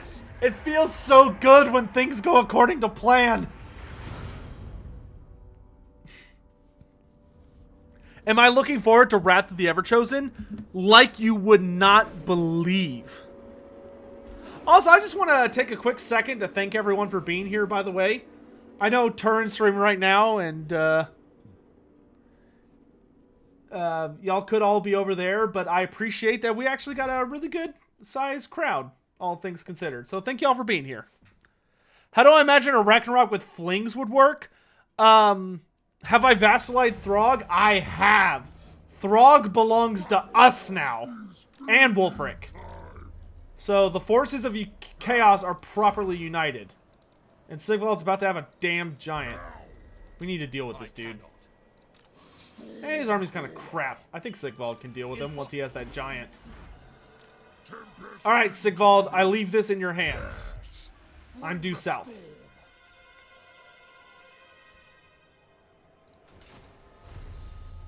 How long till we can get Archaon?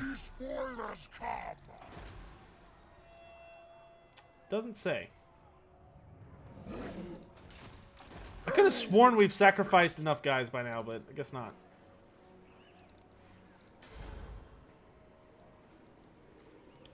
Let's go ahead and get you another regiment of renown. Let's drop... 1, 2, 3, 4... okay, let's drop one of these dudes and get the demon spew in this army. And I'm gonna drop one of these dudes and get the weird spawn in this army. Bit more of a monster matchup. Oh crap! I forgot to put that sorcerer in my army. Whoops.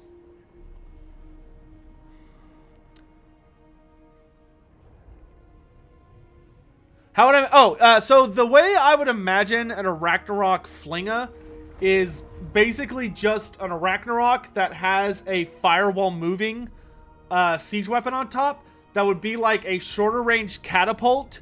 But the way I would have the Flinga work is when it lands, instead of it doing a lot of damage, it should do virtually no damage. But instead, it should just provide like significant debuffs to like speed and charge bonus and maybe something else. Would Siegvald tolerate Forsaken in his army? Aren't they ugly? Depending on their mutation, maybe they're pretty. In this game, they're all pretty ugly, but you never know. Maybe the ones that are actually in his army are surprisingly good looking.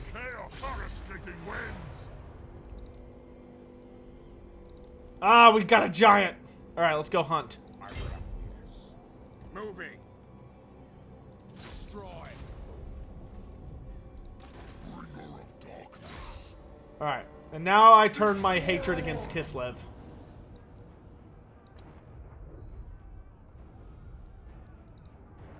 No mercy for the lands of men.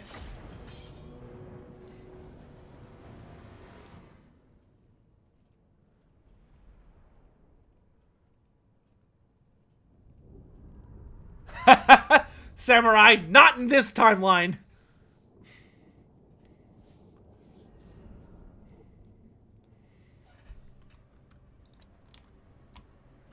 All right, so let's do...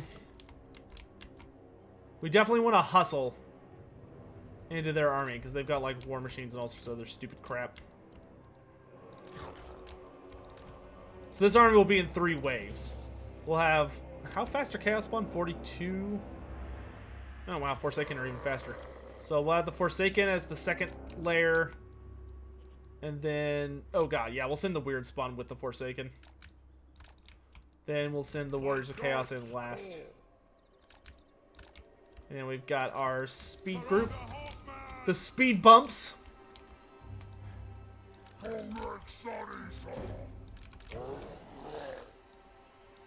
will be despoiled.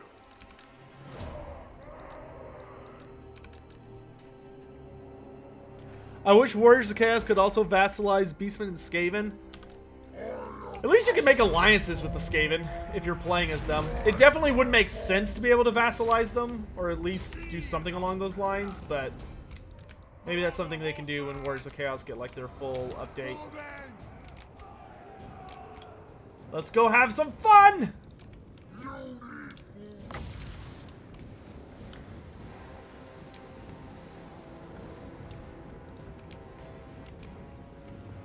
My magic is ready. Chew on this. Gonna start unleashing magics. Doggies. Go. Chaos sorcerer. Star crusher. See my way.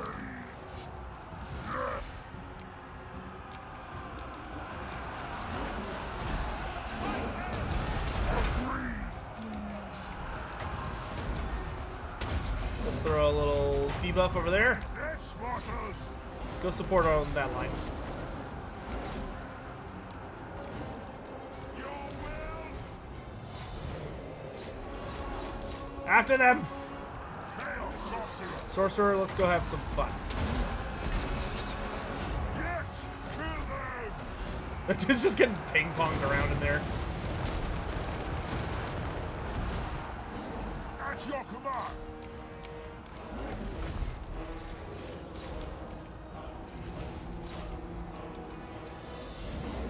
Yes, sword.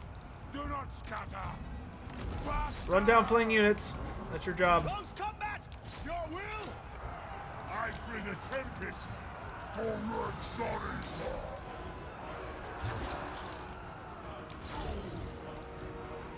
After them!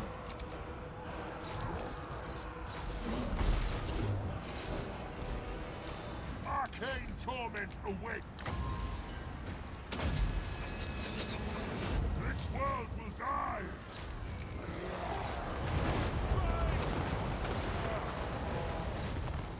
Chaos warrior. Where are my dogs? I want those outriders. Marauder horsemen.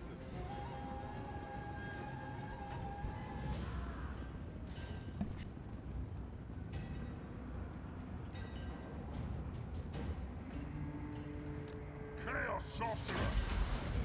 Very good.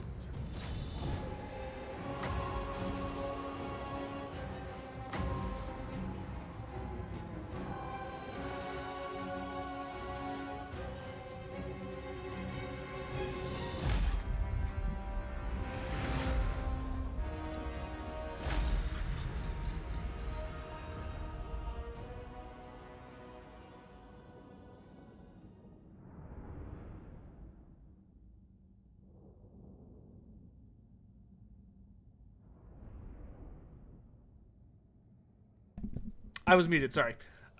So the lore for the Great Idols of Gork is that they're basically these giant golems, or these big stone colossi, that the Greenskins, the Greenskins like to build effigies whenever they beat somebody. Oh, the Summoners of Rage! And, there's no exception to that. The Greenskins like to build stuff that's really big and scary and can walk all over everybody. And so they will construct these big, scary, terrifying idols. And when they do that, sometimes if there's enough winds of magic, or if there's enough greenskins so that they can get enough Wa energy going, they will actively unleash these horrible powers on these giant golems that allow them to come to life, and they're basically animated by the will of Gork, or possibly Mork, and they run around just like stomping on everybody and basically having a big party that squishes everyone underneath them. The scary thing is that if they're strong enough and like the greenskins do a good enough job with them, they can self-animate if there's enough magic. We'll fall back. I don't want to fight Kislev on fair footing. We want to lure them out one at a time and beat them up. Like this idiot right here. At least until I'm strong enough.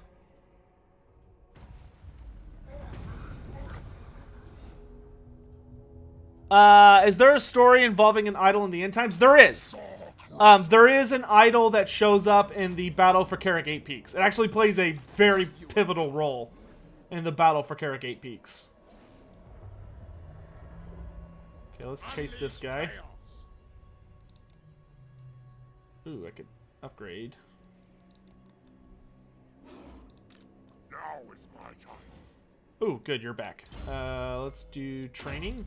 And then I want you to attack this dude and assault his units. Weaken him up a bit for Siegvald. Beautiful. Meanwhile, I'm gonna crush this dude. Who's in march stance? Ha ha ha! Squish. So I have to sacrifice captives to get Archaon. I am 100% sure I've sacrificed more than 10 captives. And I still have no Archaon. Give me Blade Shield. Dom, thanks for the super chat. What are some common benign chaos mutations? So kind of like the ones you would probably see on like regular citizens. Actually, you know what? Let's go ahead and start. Actually, no, we won't do that just yet. But we're probably gonna start phasing out our Chaos Warriors for Forsaken. That way we can have a faster army under Kolek. Oh, kill captives, not sacrifice them. Whoops, my bad. I got distracted. Oh, so probably the most benign mutations are things like a collection of boils in the shape of like the 8-pointed Star of Chaos or one of the Dark God symbols, or maybe you like develop like a really bad growth under your skin, or maybe like a part of your head, like some of your hair grows a weird color, like, or a bunch of weird colors, or maybe one of your eyes turns inside out, or like has the ability to see the winds of magic. Like there are I'll put it this way: if you read the Warhammer Fantasy Roleplay 2nd edition book, because it's out of print, you can literally just Google it now. You can just Google Tome of Corruption, and there is like a whole back of that book dedicated to it's just like absolutely dedicated to mutations. There's like 1,000, it's like a D1000 chart to figure out what mutations you get. Okay, so it has to be a 1 because this has to be a 2. So it has to be a 1, but is it red or blue? I don't think that's possible to figure out. No, it's a complete guess. So, blue. Ah, it was red. That's okay. Where'd he go? I don't know, but I guess I'm gonna go this way. We'll just let this guy scout for Siegvald. I will not obey dominance. I'll move, I suppose. The Dark Prince wishes.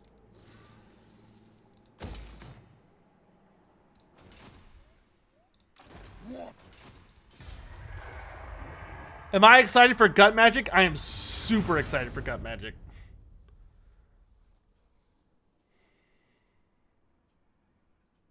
When do I think we'll get Total War Warhammer 3? I'm hoping for fall of this year. I'm hoping for maybe like a big announcement, either late spring or late summer. If we're lucky, we'll see it fall of this year. If they still have a couple more Lord packs to go, then we'll probably see it summer or fall of 2021.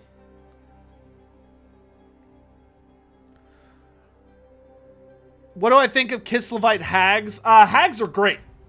The hag lore, or lore of spirits as it's sometimes called, is a really, really interesting and powerful lore of magic. And I genuinely really, really hope we get to see hags in Total War Warhammer 3.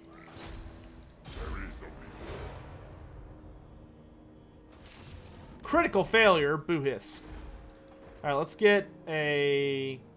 Why are they only level 1? Oh, because I haven't upgraded this yet. Derp. Okay, let's go ahead and trade out... How many troops can I recruit? 4? It takes 3 turns to recruit... Wait, no, that's not right. Why does it take me so many turns to recruit stuff?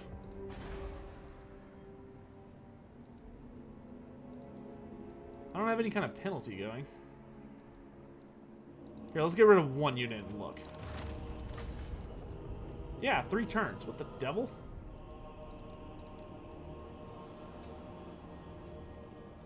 Why is this? You dare? For you, let's get the Mound of Blades already, so we can have cheaper upkeep. Okay, let's just worry about upgrading that, I guess. I don't want to spend... Why do I have 3 turns for everything? What the fuck is going on? How strange. Okay. Oh, damn it. I was going to get an Exalted Hero. Oh, wait, no. I was going to wait till next turn. That's right.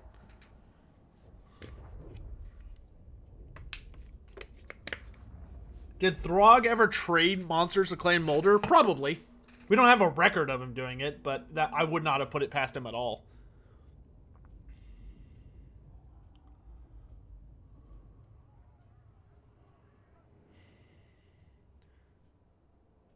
After Altharion versus Grom, do you think there will be any more Lord packs? I would not put it out of the realm of possibility.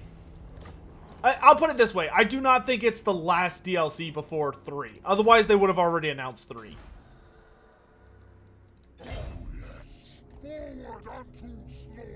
Okay, although I could go ahead and attack this, I do want to get this fully upgraded. Oh, look how much money that saved me. Holy shit. Where's my hero? Oh, right. He died. Okay. Or got slapped around. Aggressive Weapon Master. Gotta have your,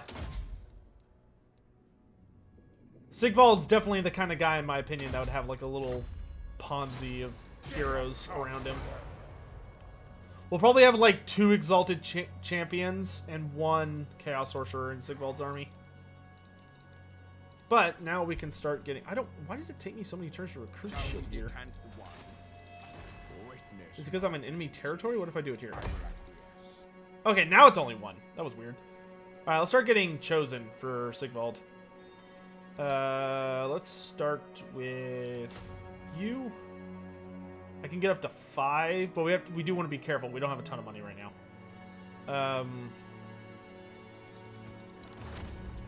Let's get rid of the dogs.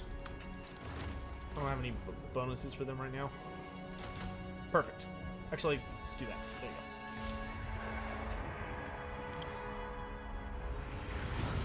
Do you think they'll butter us up with a Beastman update? That would be great! When will Troy be released? I have not the slightest clue. I've not been paying any attention to Troy. I'm going to be totally honest.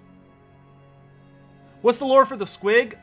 Colossal squigs are just giant fucking squigs.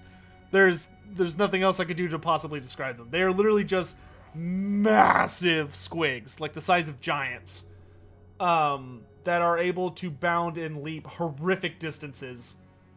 The most notable thing about them is that... Oh, we got the Blessing of the Magath Lords. That's fun. That's the, that's an End Times unit.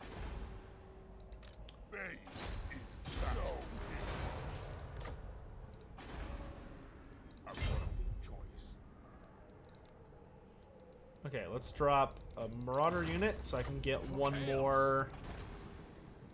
Oh god, I'm capped out on these. That's a bummer. Okay, well, we still got some money. Shove another one of these. Let's drop 3. And go 1. Oh, I'm out of money. Collect! Give me money. Please.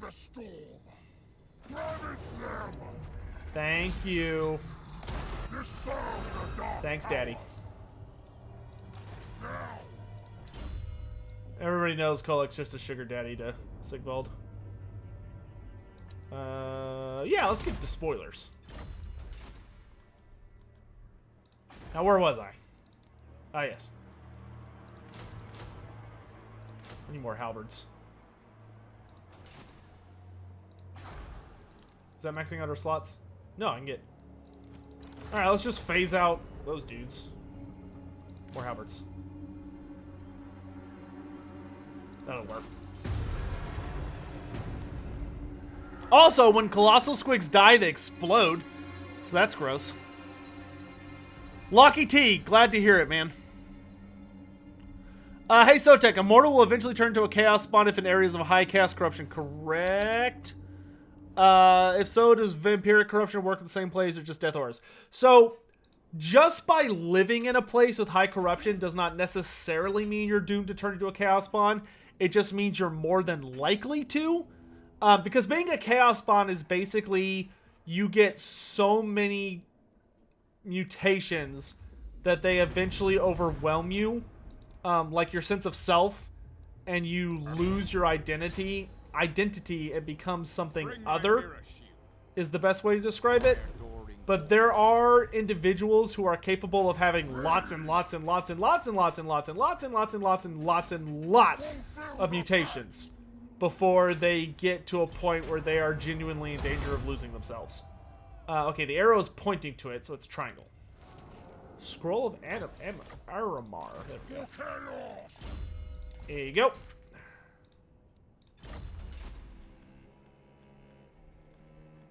Oh, God, it's so nice to have Norsca united under one banner.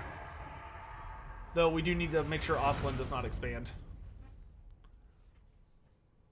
That being said, if you're in a place with vampiric corruption, you're just going to be super unhealthy. Vampiric corruption just eats away at your life. That's all it does. That's all it does. It won't mutate you into some kind of unspeakable horror. It's just going to basically make you really unhealthy. And you'll start wasting away.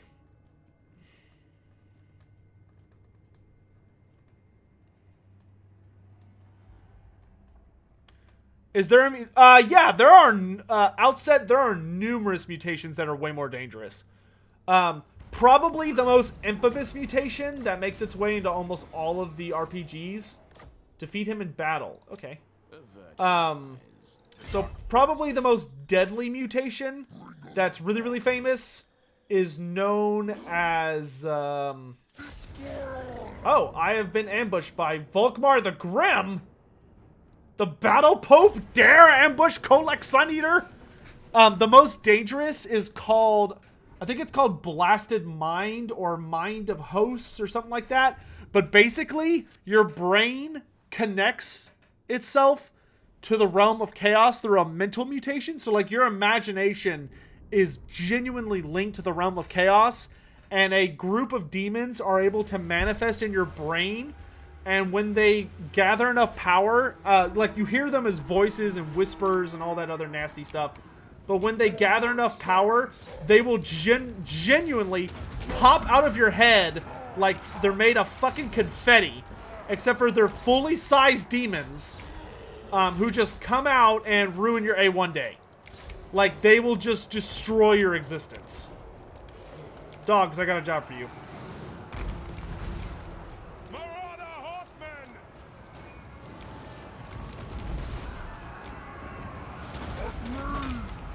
I want Volkmar's head on a platter!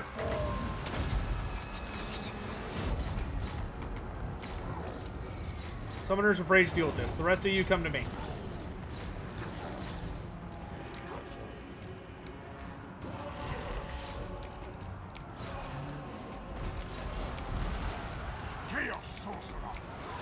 Let's throw this down to help out our dudes. And I need to... Is that a Luminarch? Okay, wizard, I got a job for you. See who wields true. War machines. Kill the Pope!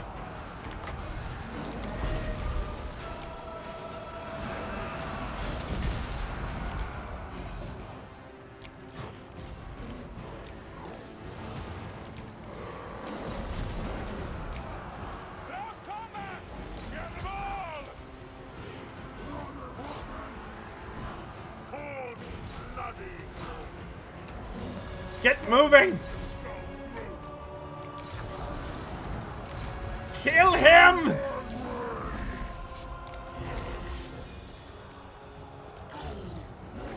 Shag it! Deal with him. No, you. Kolek, we got bigger fish to fry. Where are you? Use that on him. Go get him.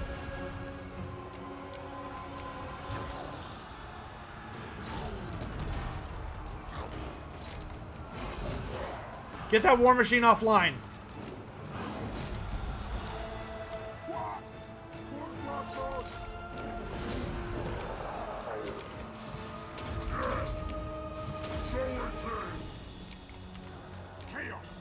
Get your arse back here.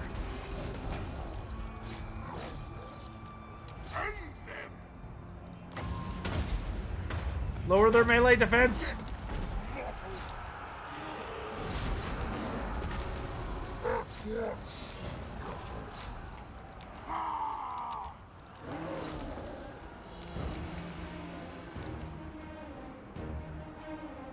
What happened to the mountain-sized dragon ogres? There are very, very, very, very, very few of those. A lot of people get Kolek mixed up with being mountain-sized. He's not. The only mountain-sized dragon ogre that is still alive is Krakenrock the Black. But mountain-sized dragon ogres are very, very rare.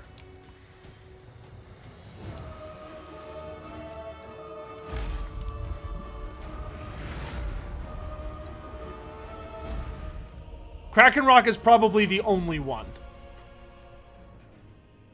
What are Mangler Squigs? Mangler Squigs are super duper big cave squigs. So like they're probably like the size of a demigriff, if not larger. And they chain two of them together, and then they basically they put a bunch of chains and balls around them, and then they get them into a frenzy, so they start snapping at each other, and they start building up a whirlwind. Because they're, like, trying to just murder one another. Come here, Volkmar. And hammer.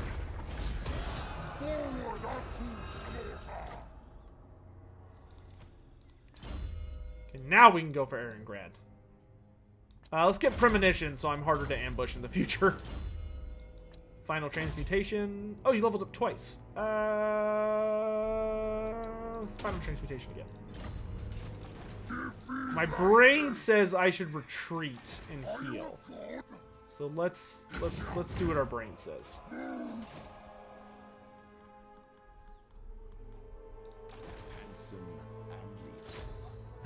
I love Siegvald. Handsome and lethal. Alright guys, Siegvald's debut battle.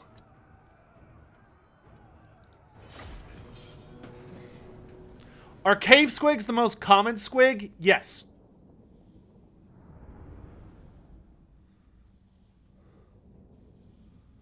Can I rank the Dark Gods in order of my favorite and least favorite?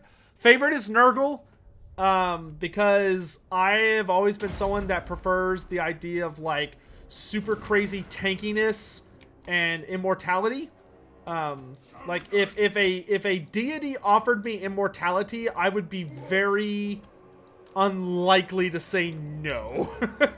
That sounds like a pretty sweet deal, if I'm going to be honest. But actually, I guess I should put the Mirror Guard in the Marauder line. Beyond that, I would say, and I really like the fact also that Nurgle is like the friendliest. The friendliest, and like he cares the most about his followers and all that other stuff. Beyond that, I think my next favorite is probably Slaanesh. Just because Slaanesh is kind of the whole thing about Slaanesh is that he's basically the Slaanesh is the underdog of the Dark Gods, and the one who has to do the most work to cover the most ground because he's the youngest.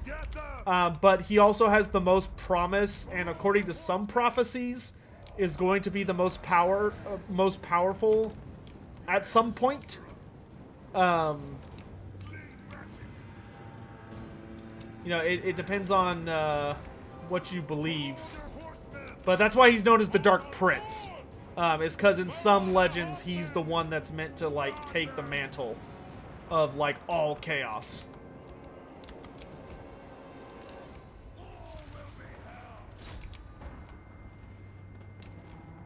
Okay, Giant, don't wait for them. Just go, dude.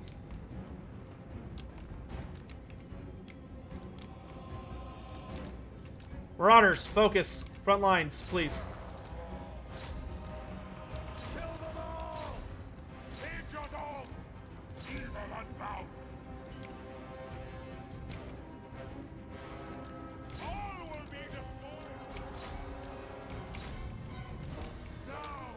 Take out that war machine.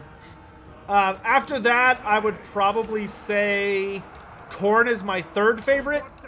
Just being the big old battle daddy. Who all he cares about is just like ripping into people. And although Khorne a lot of the time is just a colossal douche, sometimes he can be honorable in the right circumstances. It's definitely not his default setting, but it happens.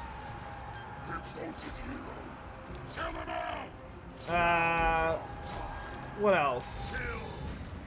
And then Tzeentch would be my least favorite. Just because Tzeentch kind of has this, like, super annoying habit of, like, even when he loses, he's like, oh, I still won, because just as planned. You know, his signature catchphrase. And I always find that really dumb. Like, I appreciate a bad guy that can lose. And, like, can be frustrated by loss. That's important to me in a villain. that they have the ability to lose. Because then, you know, you can care about their goals, right? This is going to be a good one. Ooh, ooh, ooh. Beautiful. Well, just stand there. Get in there. Chaos Marauders! Give us carnage!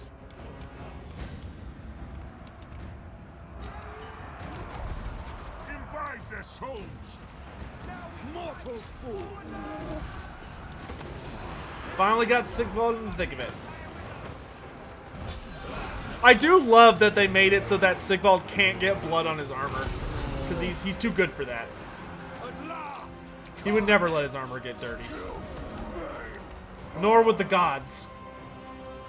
That's what the monster's been! Kill the Southerners! Well, Kislev is going to make us work for it, but I'm pretty sure we got this. Kill him! Siegvald the Magnificent! The gods demand it! Seize the blood! Teach his will! Real fire! Marauder horsemen! The Northmen must die! Slay every mortal! Siegvald just died? Oh, what a nerd. Siegvald, you suck! It's alright. We'll hire a temporary replacement. What a joke.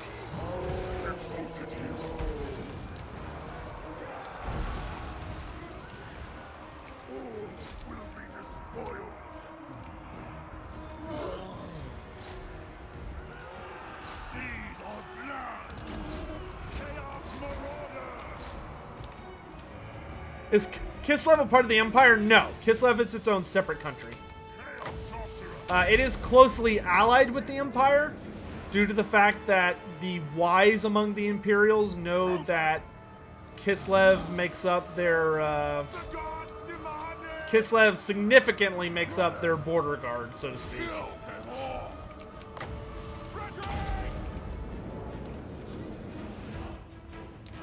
They should add Skyla. I agree. I think Skyla would make a really good character for Norsca. I bring a tempest, my gods fall for the master. Exalted hero, give us carnage. Prince's many glories. Deliver. Come on, nerds. I let Siegvald get in too much by himself. He must have got surrounded by greatswords or something.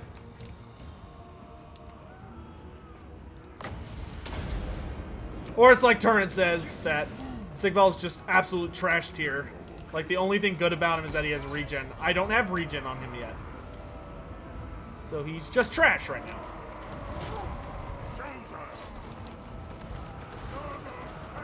Stop shooting grenades at me, please.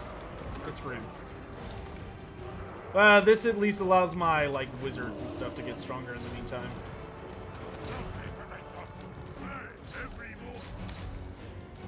Sandwich them.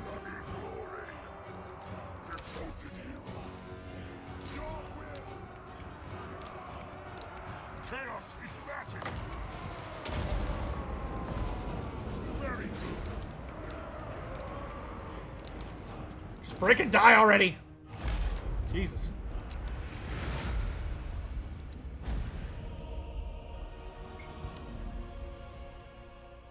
What happens to Siegvald in the end times?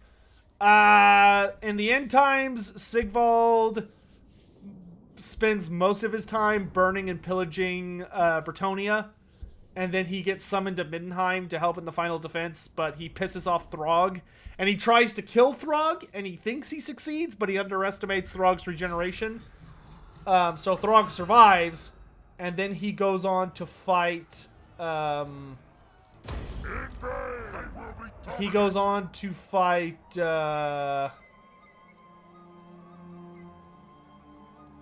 what's it called?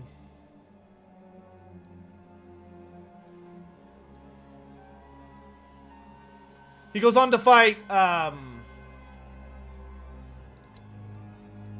it'll come to me.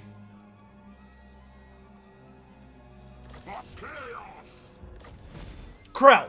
He goes to fight Krell, and, he wins. He beats Krell, but in the process, he, like, jacks himself up really bad. Like, to the point that he, like, mentally starts breaking because he realizes he's no longer beautiful.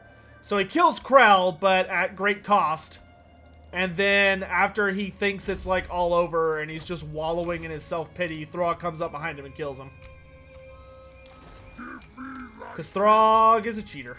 I foresee destruction. Yeah, you just behave. Do I want a new troll for greenskins? Yes! I need 2 new trolls for greenskins. I need stone trolls and river trolls. What do I hope for the Greenskin update and or DLC? I hope for them versus High Elves, and I hope it's a full Greenskin free LC that comes with new free LC units, and maybe a free LC character, and then the full DLC as well. But Siegvald was permanent. Why do you think his ugly was, or he has regen, why did he think it was permanent? Because of Krell's black shards. The Krell's axe has this weird ability where basically it starts eating into your flesh or whatever, and it just keeps going. Like, without pause. And it, because of that axe and Krell's other, like, magical weapons and armor and stuff, it basically, like, ruined Siegvald's body. At least temporarily enough for it to really upset him.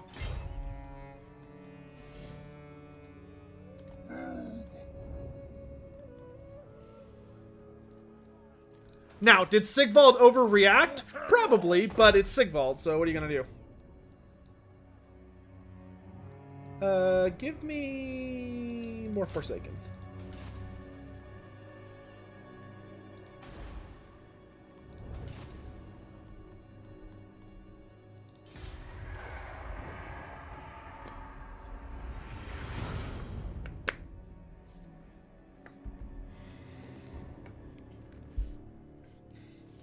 Do you think Stone Trolls should be like Boulder Throwers? No, no, no, no. I think Stone Trolls should be what they were intended to be. Which, Stone Trolls, the thing about Stone Trolls is they have really good magic resistance, and they have armor. So they're basically armored trolls with magic resistance. And that's what I want for my Stone Trolls.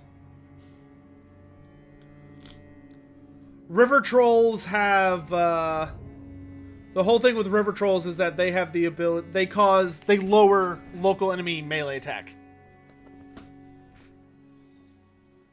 I like that, Siren the Greyhorn Rat. Witness me. Nope, I can't really afford that. Thanks, but no thanks. Alright. Fort Ostrusk. Your time has come. In just a second. I gotta keep an eye on some things. Just trying to keep upgrading our characters around here. Alright, we're probably just gonna have this guy sit and wait until Siegvald's available. Okay, you need a turn before you can really do anything. Alright, let's kill him.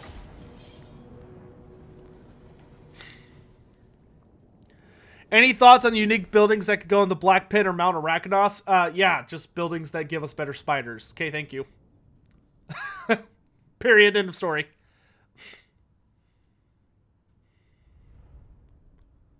Who is the strongest of Nippon, Cathay, and Ind? Cathay, by far. Cathay is the strongest realm of men on Earth, with the maybe the exception of the Empire. But I would say Cathay. If the Empire were to unite, the Empire would probably be the strongest. But Cathay is like really, really powerful.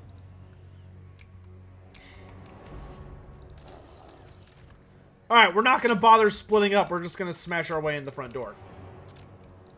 Everybody cool? Cool. I just want you nerds to take the walls. Okie dokie.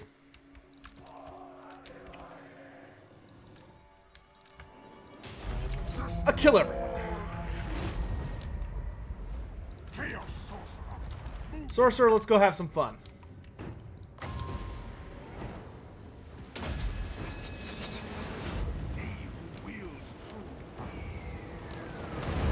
What's Kolek at right now? 25% ward save, 10% physical resistance, and 35% missile. You can tell. Okay, I'm gonna land on these walls and start messing up some fools. Hello!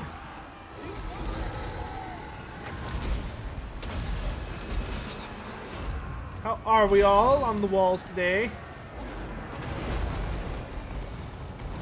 Those are undefended. Let's go pay them a visit, shall we?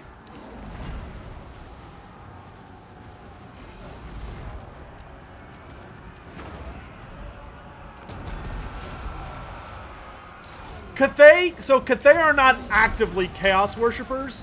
They just have problems with Chaos cults, like any big civilization does.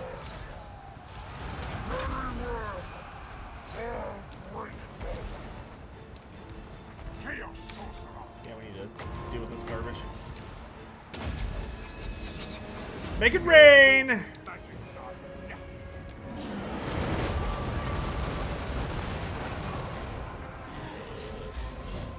Okay, those of you that are through the gate, let's go.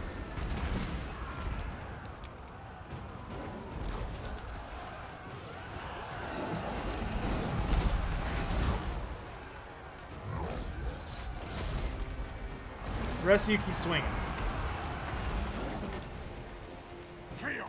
One down.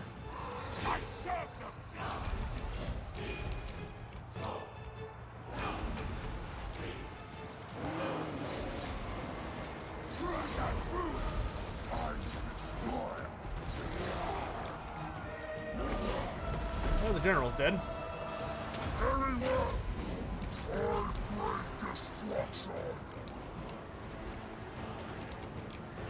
The sorcerer's getting a little overwhelmed back here. Let's use that to buy me some space. Get on up in the air.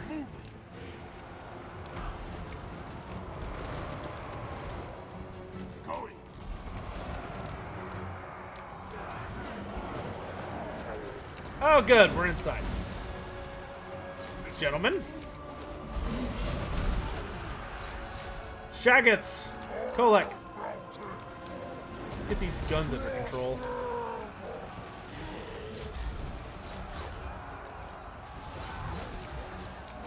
Push! Push!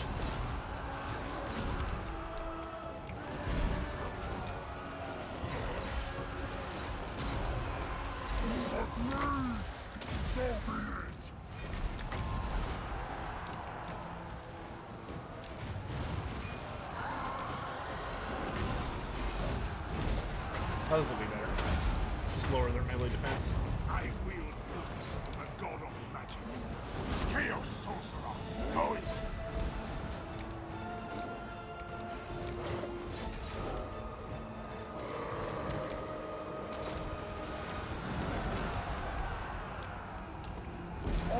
Kolek, to the center of the city.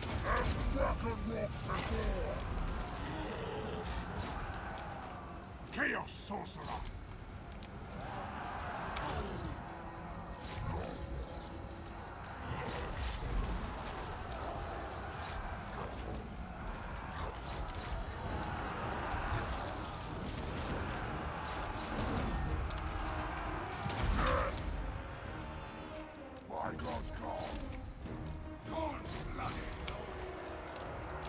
You're running out of space to run, friends.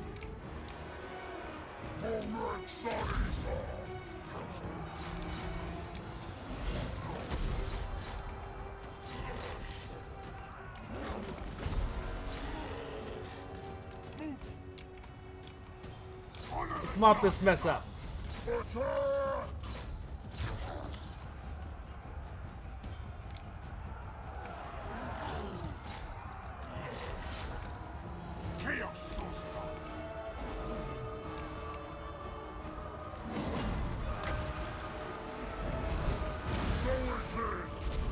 Lightning.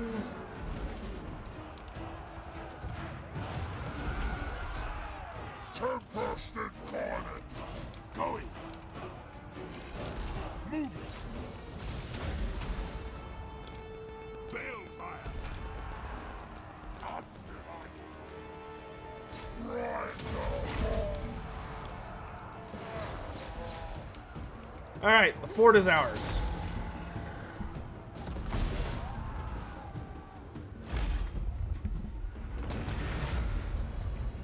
Yes.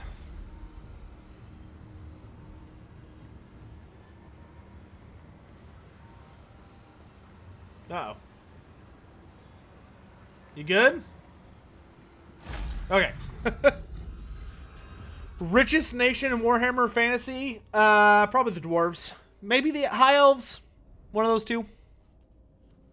Depends on how you determine wealth.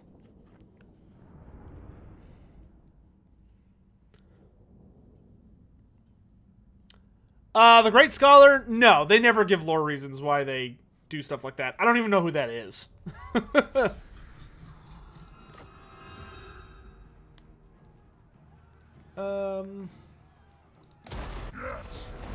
Give me money. Luckily, we have high enough chaos corruption here that we heal like a mofo. Oh, it feels good.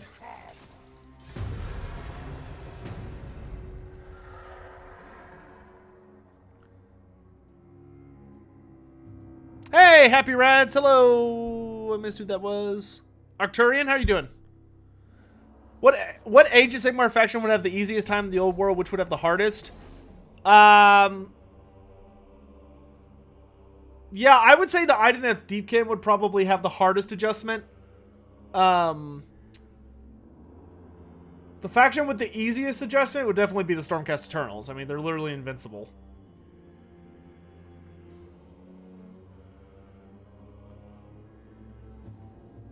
After that, the Caradron Overlords, just because there was not really a Sky faction in Fantasy that would compete with them. Let's get our goodies. Guess. Nope. That's okay. Alright, we're still waiting for Siegvald to resurrect. We're just gonna assault units here to drag this dude down.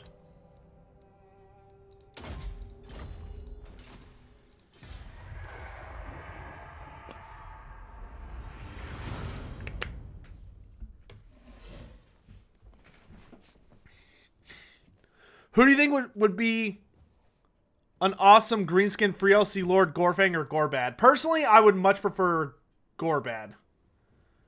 Ah, why is the Empire launching such a big crusade into Norsca all of a sudden?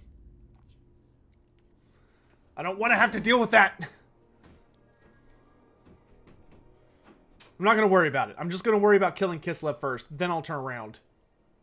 Oh, we've encountered the greenskins. Wonder if we can make friends with them. God of Mountains. Give me Glittering Robe. Hello, Orc. Make your offer, but do this. Non-aggression? Deal. You dare? Okay, let's focus our efforts on Kislev until Kislev is, like, dead and dealt with. Slaughter the sheep. Siegvald, where art thou? One more turn. Okay. You keep hurting them. Just keep tearing them up.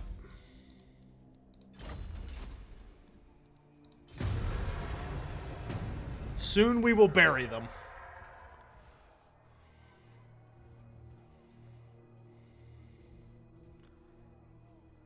Why didn't Archaon kill Manfred in the end times? Because Archaon realized that destroying the world is difficult. He would need as many allies as he could possibly get. And for Archaon, the more allies he had, the better, because he knew they would just attack each other and make life difficult for one another endlessly, which is exactly what they did. And Manfred ended up being Archaon's ace in the hole, so to speak. Orc War Boss, absolutely. Could not agree more with that. I really also want Chaos to... Every character should have their own faction. That's just kind of standard now. Alright, Siegvald's back. Yeah, baby. Wailing Banner, Lichbone, Obsidian Trinket. Alright. After him.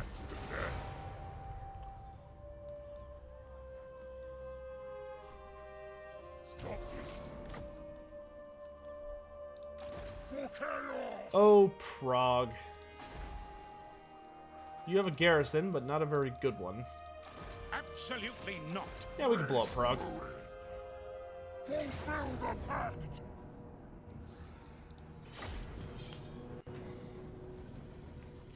Time for Kolek to do a repeat from the Great War against Chaos.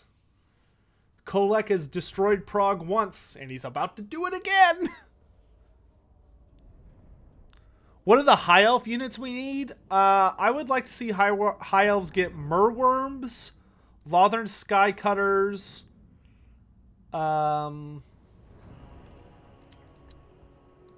White Lion Chariots.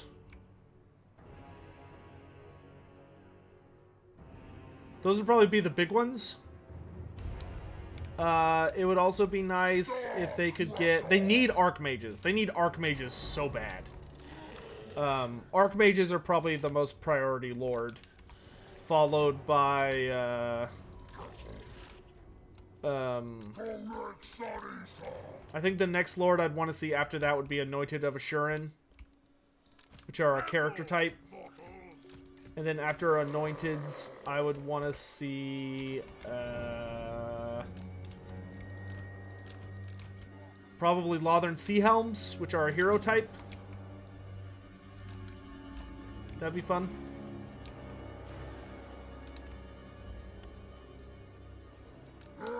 I do see you guys over on Twitch.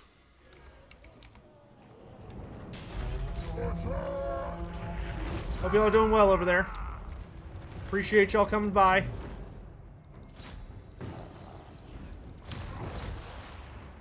Alright, let's get to work.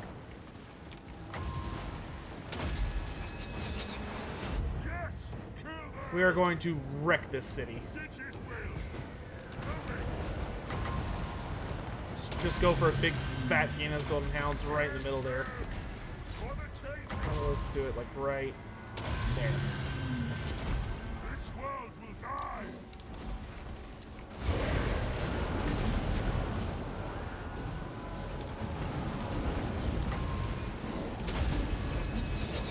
Just keep dropping magic.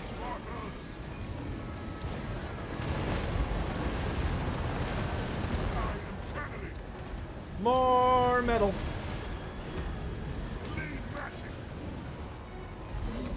Alright, let's dive in here. Gate's almost down.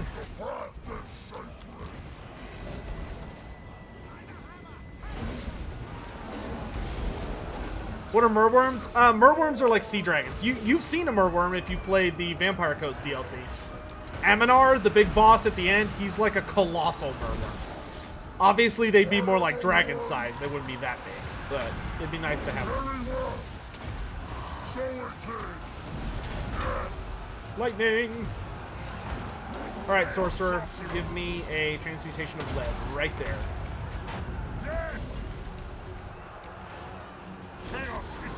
Just lower everybody's melee attack and melee defense. Let's get you off that wall.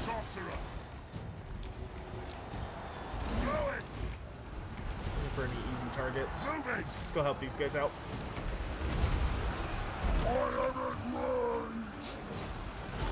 Push through.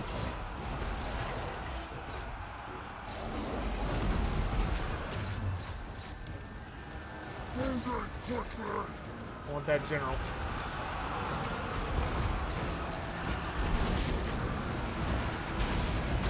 Those mortars are so useless.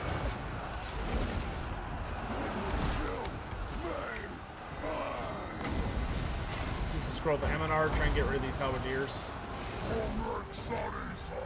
There you are. Little man defending Throgg.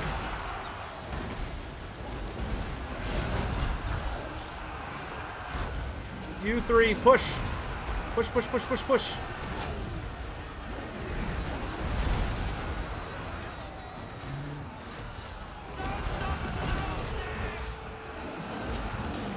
We can get organized over here. Come on, push!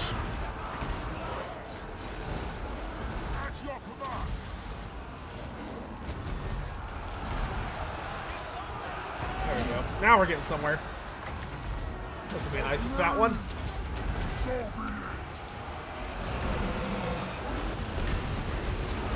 Beautiful. Melee defense! I have no magic at all.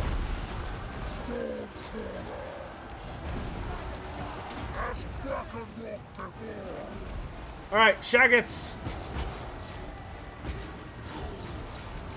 Let's push through the back line, shall we?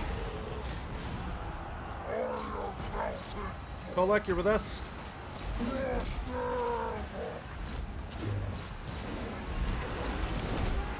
The rest of you, let's wrap up what's in here.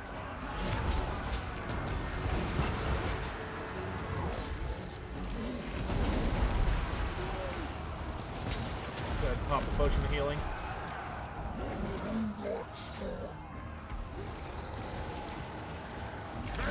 Good job up there. Let's bring you down. Let's take out these. Troops to the front line. Y'all keep sandwiching those ranged units. Let's activate Star Crusher.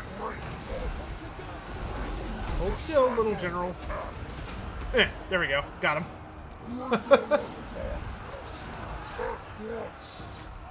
He's got 46 health. Smack him. Whatever, good enough. I need to deal with this great weapon group. You lot, push!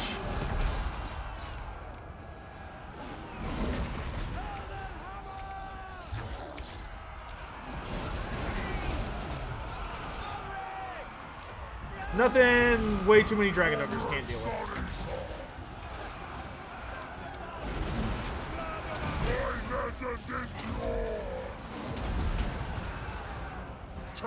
Melee defense.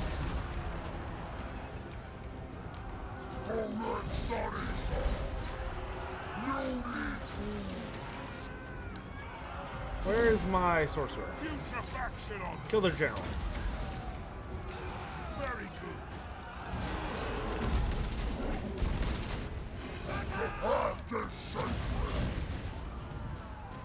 Does Kraken Rock ever wake up? Yes. Kraken Rock wakes up in the end times, and he runs around and kills a bunch of people and does a bunch of stuff. And then the world explodes, basically under him. And he gets hurled off into space, where he ends up landing in Age of Sigmar and does a bunch of stuff in Age of Sigmar. He did wake up for a little bit. But he didn't really do anything super important. In Age of Sigmar, Kraken Rock is very active and is very important.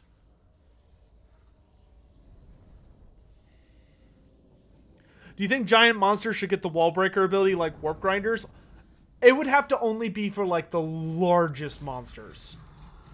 Like, it would have to be like a Titan class kind of thing. Do I want more money or do I want more raise? Let's raise.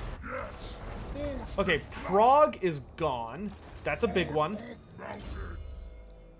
That is their strongest city up here. Premonition. And then give me Ruination.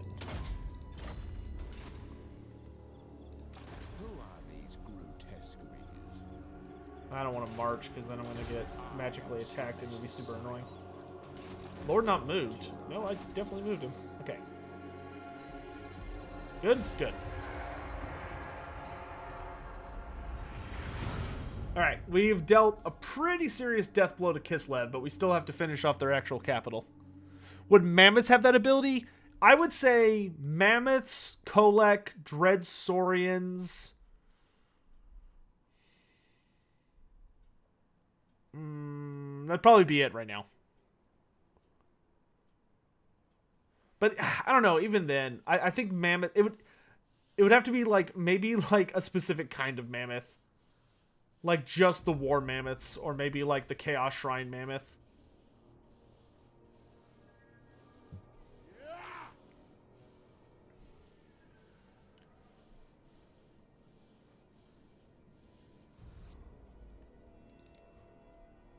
Skaven are fighting the stupid orcs again, but now the orcs are dead. No, not hell pits. It would need to literally be top tier. Because the problem is, if you introduce too many of them, it would literally like just break the way sieges work. By like a lot. Cheaper pendulums, please. Alright. Let's do this. So I want you to attack Volksgrad. And Kolek will support.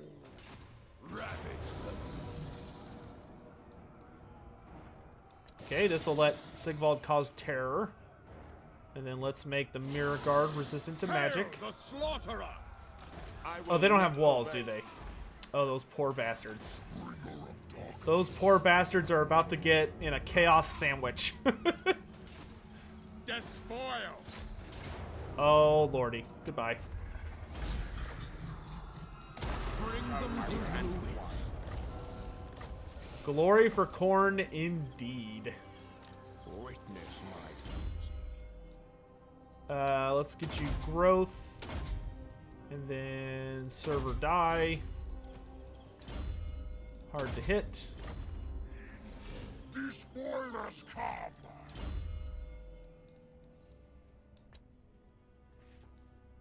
Let's get golden hounds. Dominance. Search for goodies. Oh, I can't because I destroyed it this turn.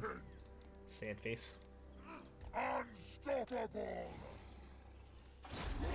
Assassinate that hero. For the gods of chaos. Beautifully done.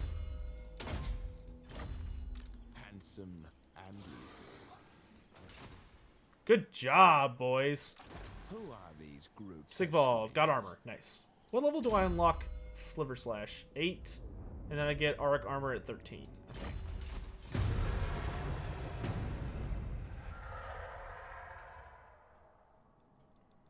If you serve Chaos, what happens when you die? Well, generally, if you're not a Demon Prince and you die, you just die. Like, that's it. You're done. The End Times played around with that a fair bit. And, sure, I'll give you some money. The Empire, or the End Times played around with that a fair bit because a lot of characters who died, unlucky, that's bull, started to come back. Ooh, Talisman of Preservation. You. Go there, now. Get me that talisman. I don't care what it takes. Herald of the Tempest. Dominus. Moving. Wipe them out. Kill him. Onward to destruction. Ooh, Soul of Damnation. Now Siegvald's got his actual toy. But not like a Slanesh toy, like a... You know what I mean? Which one is darker, Warhammer Fantasy or Age of Sigmar? In my experience, Age of Sigmar tends to be a little bit darker. Just because they're kind of willing to go into weirder places.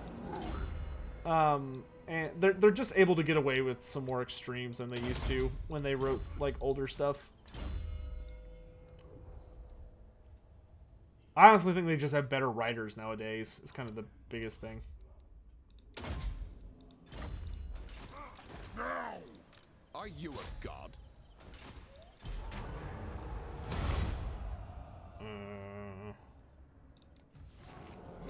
Shield of Patolos. Tempest incarnate.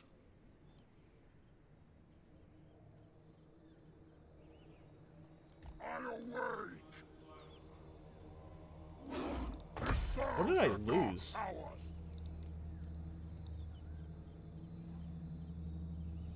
I'm not even sure. I think it's time for us to go more monster, though. Oh, we lost Forsaken. That's what we lost. That's fine, actually. More monsters! Avert your eyes. Bring ruin.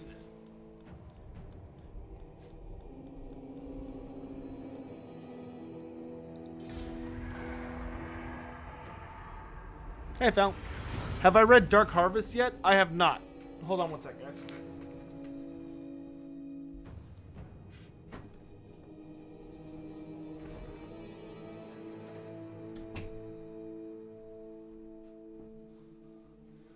Chloe came up to visit me, so I had to shut some doors. Because Chloe likes to open all my doors and is just like, hey, hey.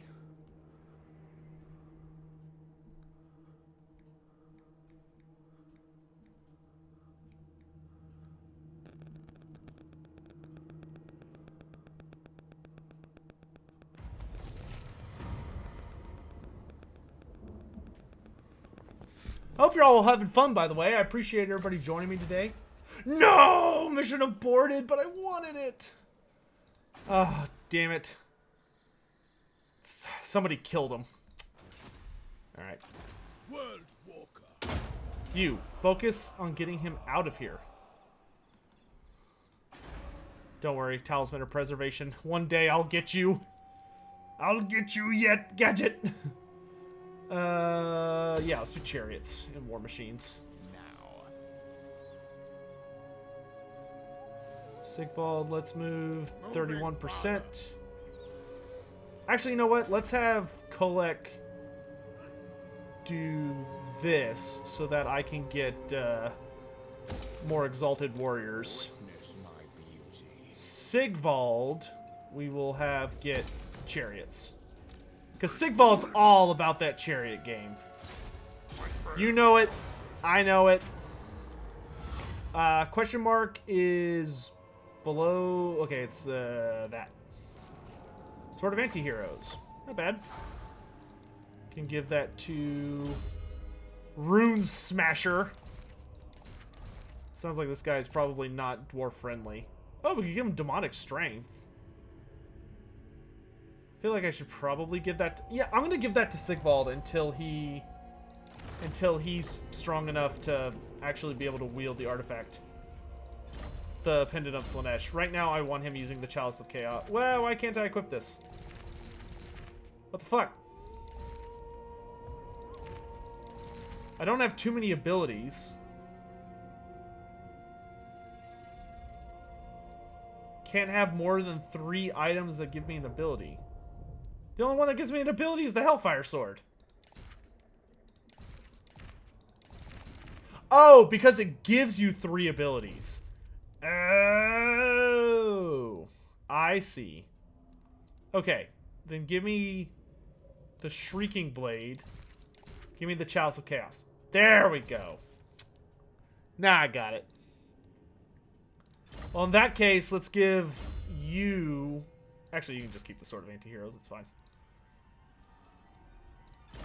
I'll give my Chaos... No, you've got the Brass Cleaver. I guess we're just good on items right now. Okay, you're recruiting shit for another little bit. You're being all scary and stuff.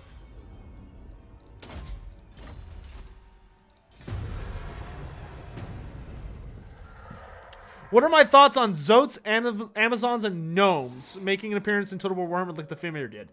I think Gnomes are possible, but very unlikely, since they did make a very recent return in the the Warhammer Fantasy 4th Edition roleplay. Hapless, and Siegvald is just not good at dealing with heroes, which, granted, is fitting for Siegvald, but still. No, gnomes are very different than halflings. Gnomes are like super scary, conniving wizards. Like, they're not bad guys, they're technically good guys, but they definitely skirt the line a little bit. But no, they're an entire different species. Unholy Resilience, Lightning Strike. Upgrade that so I can buy Hell Cannons. Kolek, let's move to, like, here. Grab that. Kill that dude. Thank you. Foe Seeker.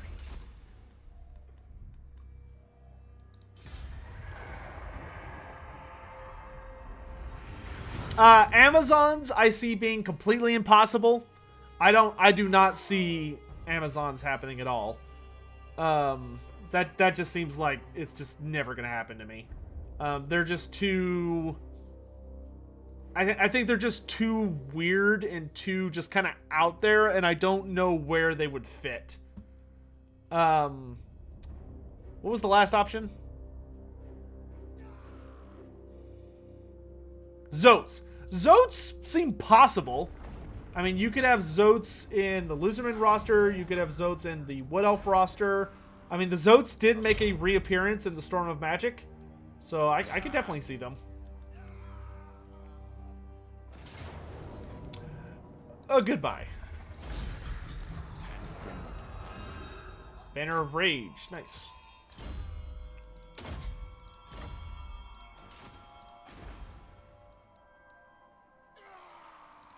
For chaos. The city of Kislev. Destroy. Would be a shame if something were to happen to it. I want more hell cannons. Let us go. You dare. Never stop. Thick-skinned. A Park. beautiful decision. Get rid of the giant. Siegvald would never tolerate a giant. I want like a battery.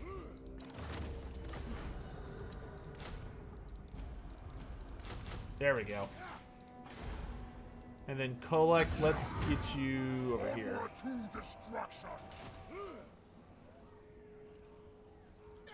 Oops, I'm still in range. That's okay, life goes on.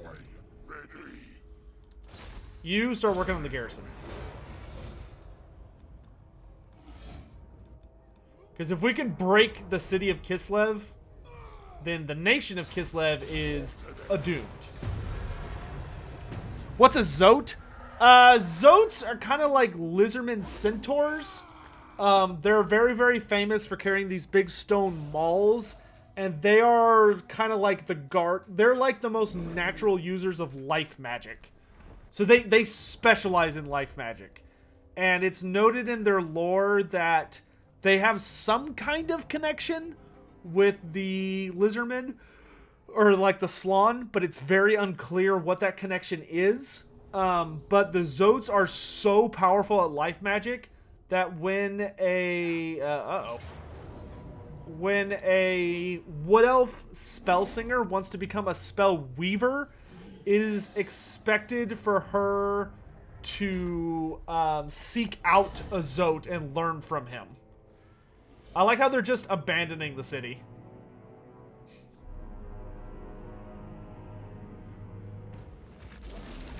Pygmies are never happening. That is correct. No way in hell are Pygmies ever happening. Alright, Kolek, let's go after... What's his name? Ruskin? He's mine. Siegvald, you stay behind and deal with all these nerds.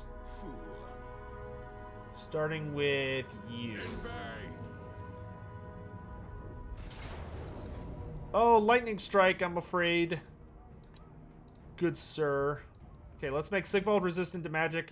Banner of Rage on Chosen. Scary banner on more Chosen.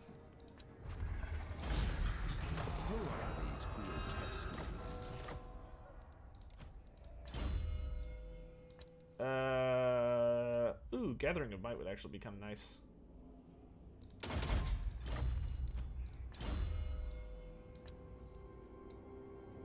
Pit of Shades. We're not attacking the city. Bring my mirror shield. What? I want to attack all these nerds first.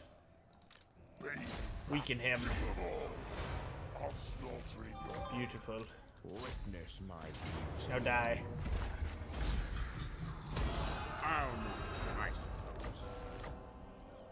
I'm pretty sure it's sacrifice captives for Archaon. Yeah, sacrifice of 10 sets of captives. Pretty sure I've done that, but he still hasn't unlocked. I'm wondering if he's bugged. It's not the biggest deal in the world, though it is a little unfortunate. Alright, let's start working on your melee tree, bro.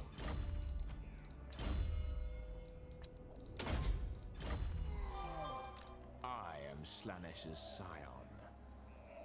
Forward unto slaughter. The Dark Prince wishes.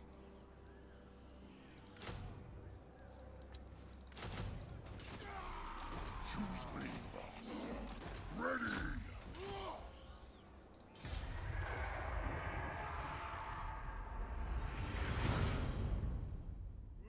How many Zotes and Famir are left? Well, Famir are like an actual civilization, so while they are very secretive and they have definitely been wiped out a good bit, Famir are in decline, but they're still around. Zotes are like individuals that are very, very rare. If I could have one legendary weapon, what would I have? Hand of the Gods. Or, sorry, Hand of the Gods. Easy peasy. I could literally have a laser hand. Like, what else could you possibly want? Let's see if we can draw them out. Follow me, little Kislevites.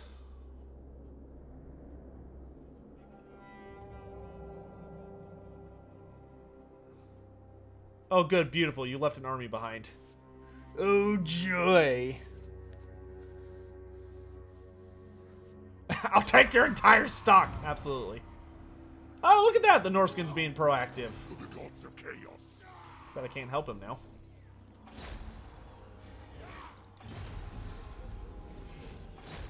Deal with this wizard. You dare? Kill them. Hello, little man. Hand of the Gods equals Infinity Gauntlet. I don't know if it's quite... It's not quite universe altering. But being able to shoot laser beams is pretty neat. And it does have the ability to apparently overwhelm other magic weapons. Are the Beastmen or the Famir the true children of Chaos? Well, the Famir were here before the Dark Gods were. The Famir were a race that made a bargain with the Dark Gods. So they are not true children of Chaos. They are just... They're adopted, for lack of a better term. The Beastmen, on the other hand, were actually, like, created by Chaos coming into existence. There we go, we got a bodyguard now. Beautiful. We need to phase out these remaining infantry. Marauder horsemen!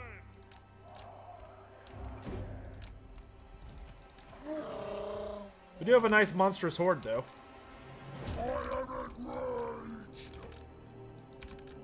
Yes! Hold him out! Forward! Going!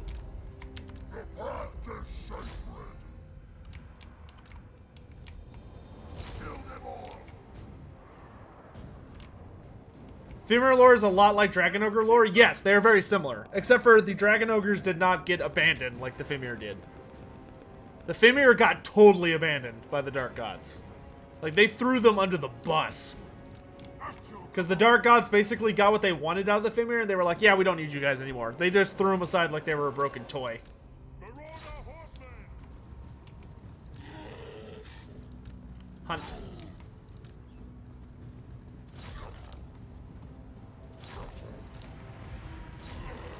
Alright, kids, have fun.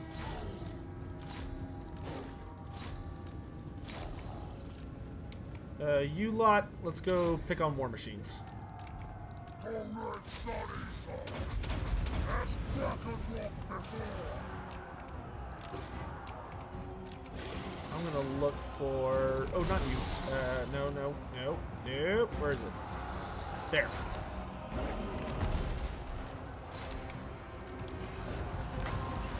Transmutation of lead.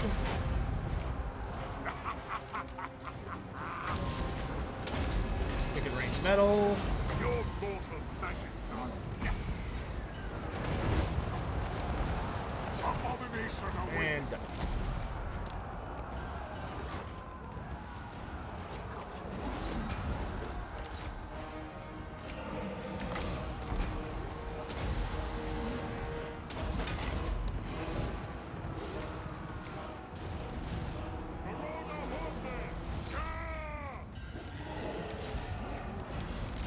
Chaos sorcerer. Let us bring about an infernal gateway. Sinch's boom.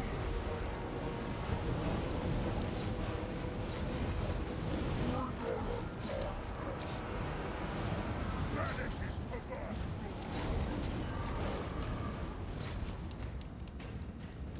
Marauder horseman. well, that was easy.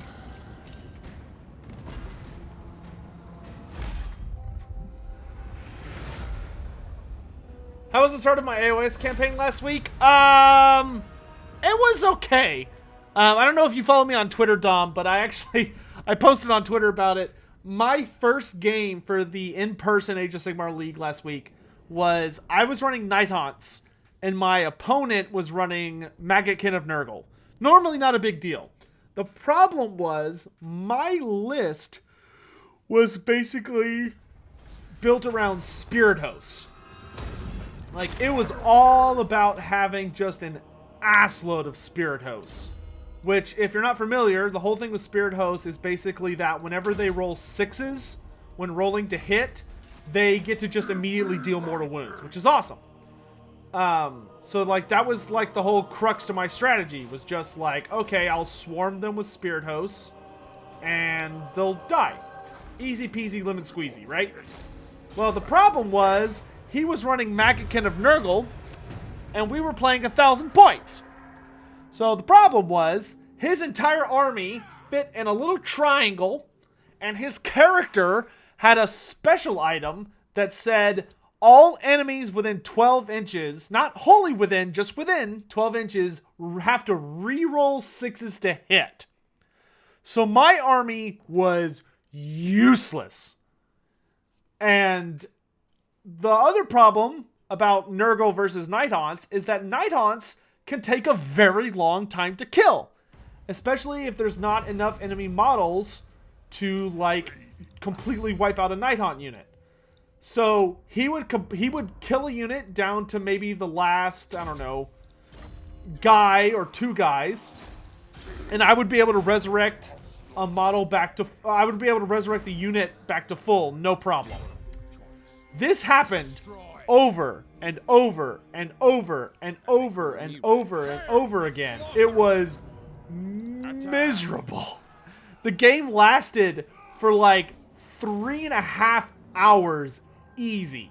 It was the worst game I've ever played because it was competitive and we both had very powerful armies. So like neither of us wanted to surrender because there was a good chance we could pull out at least a minor victory. So the game just lasted an eternity, my dudes. It was awful. Legitimately awful. Like, I had fun with it, but my god. I could never play that again and it would be too soon. You know what I mean?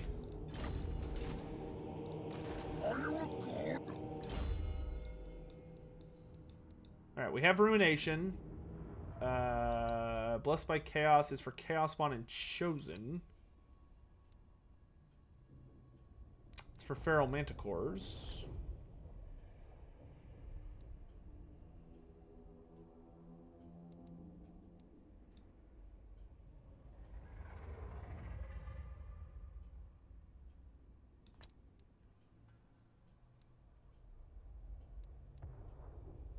Yeah, I need like all of those. Let's get the upgrade for the Feral Manticores next. Dominance! Choose me, boss. Who are these groups? Alright, Kislev is destroyed. Why was Sigmar in the vortex? When Sigmar died, Tzeentch basically grabbed his soul, and since Tzeentch wasn't able to consume him or to destroy him, Tzeentch hurled him into the vortex instead, is what they explained. How powerful was the Famir Empire before Chaos came? The Famir were very, very powerful until the Old One showed up. When the Old One showed up, things got a little sticky for the Famir. Like, suddenly they were very, very outnumbered by an empire that really didn't like them, which was the Lizardmen. So the Lizardmen started, like, exterminating them, and it did not go well for the Famir until Chaos showed up. And then they threw in their lot with Chaos, and they got basically a golden age where Chaos was an ascendant for a good long time, and the Famir were the bosses of the swamplands all over the world. And then they, things fell apart when the Dark Gods started ignoring them, because they got everything they wanted. Alright. Line up the battery! The Chaos Dwarves are here, chat! We've lured them in with promise of fresh slaves from Slaanesh. And they will serve us well. Tremble, mortals.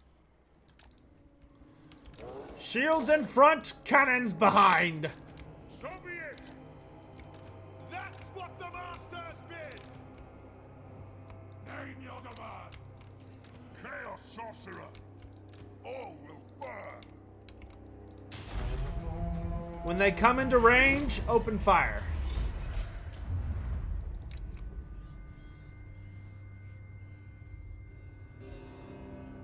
Dude, the Chaos guys repeat themselves all the time. That's what it is to be Chaos, is to live in cycles.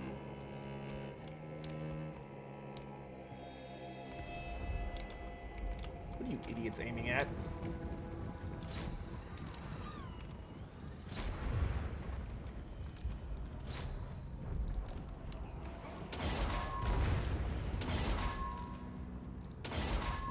Fire! Great cannons? Ugh. I got a job for you guys. For my god's call.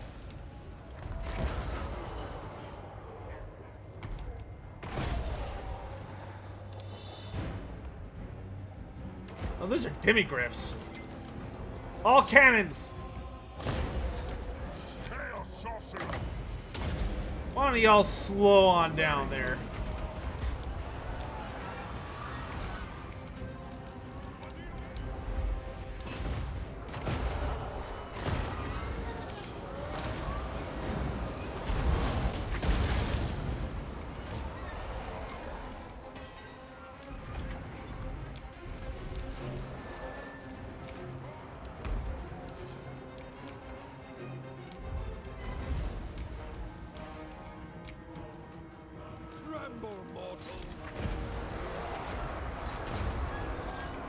Halberds to the flank!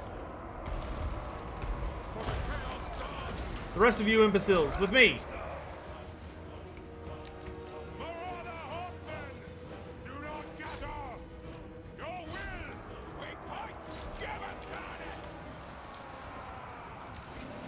Focus the war wagons! Exalted hero. Do it.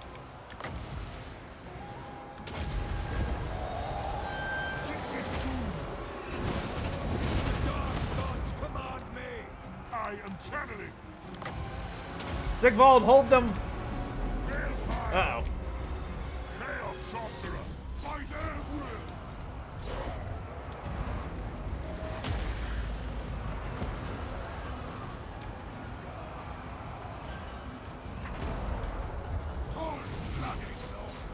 Chaos sorcerer.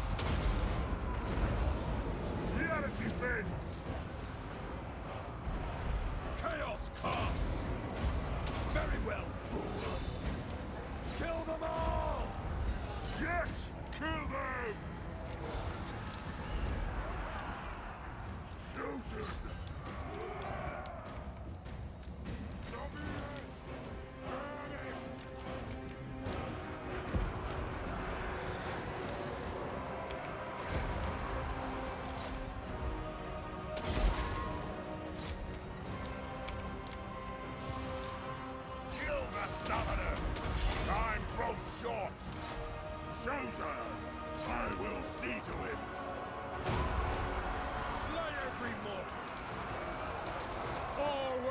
despoiled. Chosen!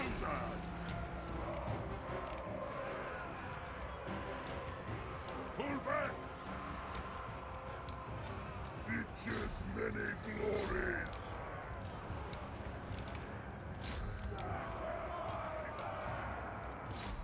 These things firing.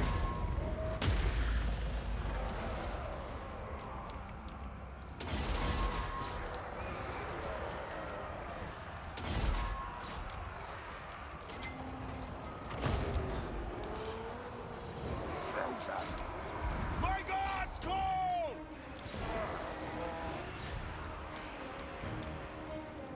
Chosen! Now!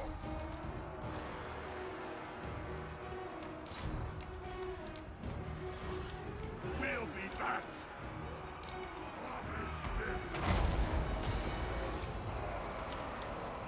What?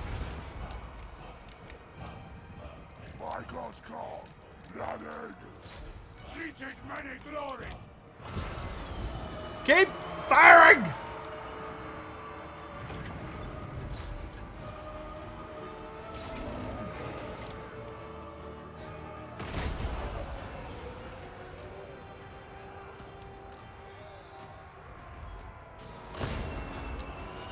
Tremble, mortals!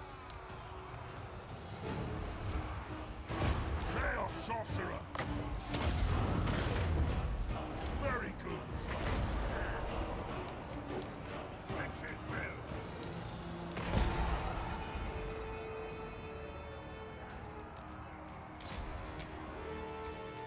Yes, Lord! Slay everyone! Exalted hero! Chaos comes! Chaos! Nurgle's past and authority! Great swords, dude.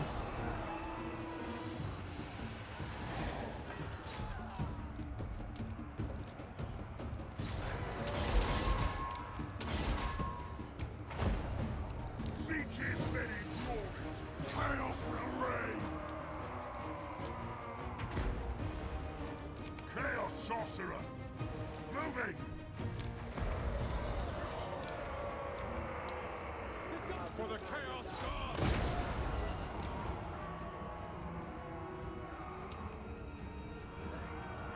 God! If Chaos Dwarves are gonna get Hell Cannons, how would CA make them different?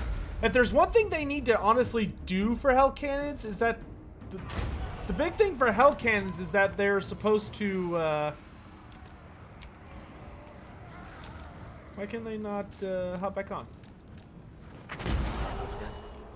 The big thing for Hell Cannons is that they're supposed to actually defend themselves in melee. Like, Hell Cannons traditionally are super tanky war machines. They're supposed to be very, very durable, and they're supposed to actually be able to fight in close combat. Like, they were dangerous in close combat. I'd really, really like to see that fixed. Where they can, like, have, like, an explosion around them that protects them from really, really silly chaff. Oh, that sucks. We lost that one.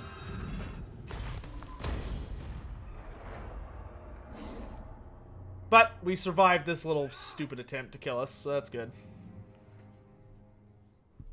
Hey, Dad's Ravioli, how you doing?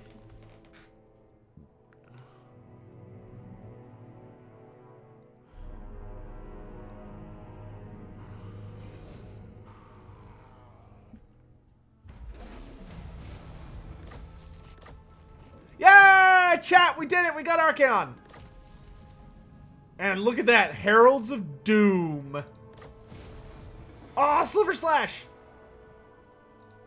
Oh my god, what a good turn. What a good turn. I'm so excited. All right. We need goodies for Hell Cannons. How many Chaos Gods are there in Fantasy in 40k?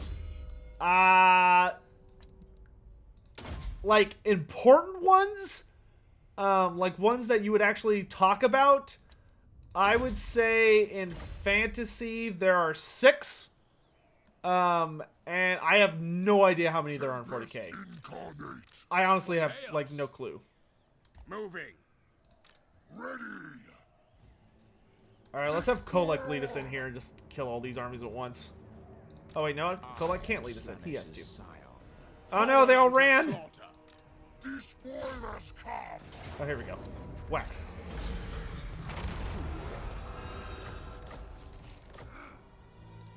Now. Slaughter.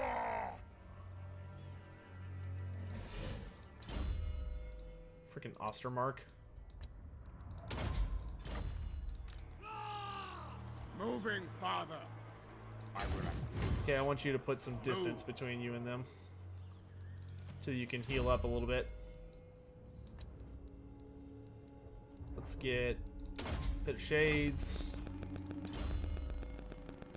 Blade and Shield. For chaos.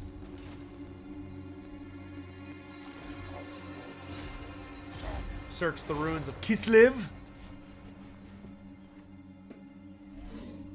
Choose me, master. Is Malala a joke to you? Yeah, pretty much. I mean, yeah, kinda. I know it's not a nice thing to say, but Bringer of darkness. awesome. So we can get Archaon out here like next turn. Well, once we have some breathing room for him. Do I have a favorite human deity? Also, is it more preferable in dwarf culture to be shorter or taller? Taller is better in dwarf culture, but height does not matter as much as like beard length and like girth. Like broadness and girth are much more important to dwarf culture. I would say my favorite human deity in Warhammer Fantasy, probably more. Yeah, I'd probably go with more. Maybe Ranald. Ranald's goofy as hell. Like, Ranald is genuinely hilarious. Okay. So let's cut out all the garbage.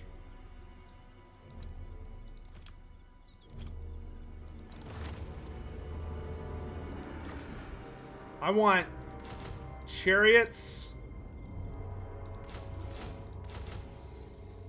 and chosen.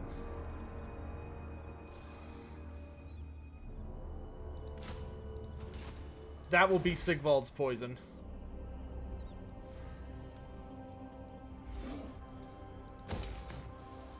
The mountains call. Oh, nice! The Skaven set off a plague. Good for you, Skaven. Advance on the mortals. Okay, we need to do what we can to make sure that Kislev is properly dealt with. What did I lose here? Probably more like little stuff I don't care about. Let's get rid of the warriors and the Forsaken. I don't mind having the horse masters in this army, to be honest. The horse masters are fast enough and they can cover some of our weak spots. Kind of want to get some chaos hounds. Let's get like one chaos spawn, some armored trolls, and then the weird spawn next turn. Yeah, that's fine. Paid in battle. Leave him alone. God. Good boy.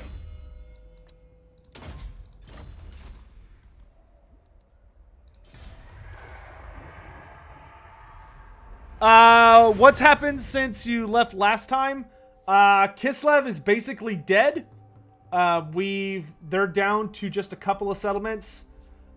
We also made all of Norscan into our vassal, so Throgg and Wulfric work for us now. Occasionally they ask me for money, which is fine. I am happy to give them money as long as it helps them fight the Empire. So after I kill Kislev, we're going to send somebody north to go punch Franz in the face, while I continue to invade from the north.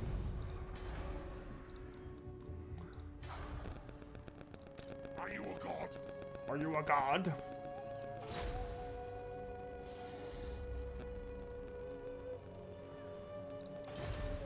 Go keep an eye on him. And the Skaven are doing a wonderful job of filling in the space we leave behind, which is ideal. Wait. Oh, right. The weird spawn. Boop. And we'll get to summon Archaon, the Everchosen, next turn. Has Wulfric ever challenged an opponent he lost to? No. Wulfric lost once when he died. Wulfric, in the end times, Wulfric challenged, Vultan. Which Vultan is basically the mortal avatar of Sigmar, at that time.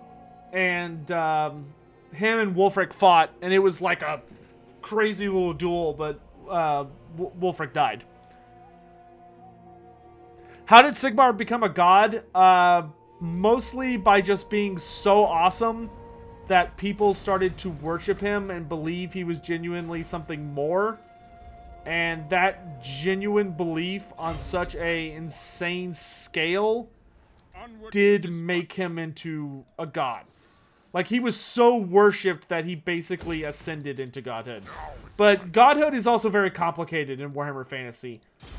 Because it's, especially in Sigmar's case, because it's very unclear if Sigmar became a god because when, like, he was already something unique or special or whatever, or if Siegvald became a god, or Sigmar became a god because he was just a normal man, but he got, like, so powerful, and, like, so many people genuinely believed in him as a god that he then ascended to becoming a god. It's very unclear, to be honest.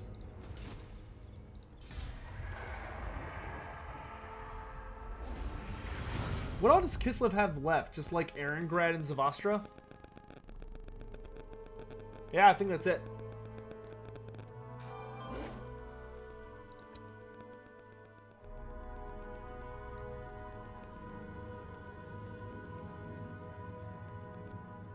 I love that the Skaven actually set off a bomb, like a plague bomb in Kislev. That's so nice of them to actually do their job. I'll tell you what, guys. I really hope we get playable Clan Moulder at some point. Clan Moulder is hands down my favorite Skaven clan. And it breaks my heart they're not playable right now. Alright, so let's, I guess we can summon Archaon. Talk, 'cause my chopper gets me. Okay, we'll come back to that discussion. I have a friend who wishes. You dare? Alright, let's go ahead and summon Archaon.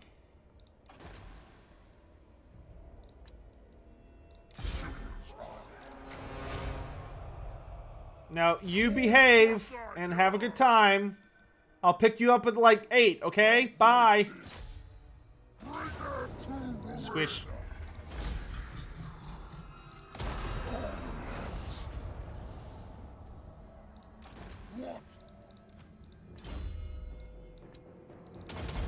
Nicely done.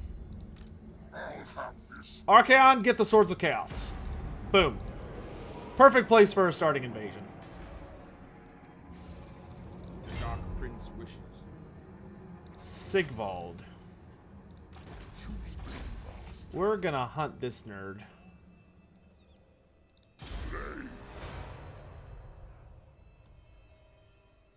Stop this. Avert your eyes. Actually, you know what? No, we're not. The We're just gonna gods attack. direct me. We're gonna attack Zavastra. Let us go. My adoring hordes. I'll slaughter in your name.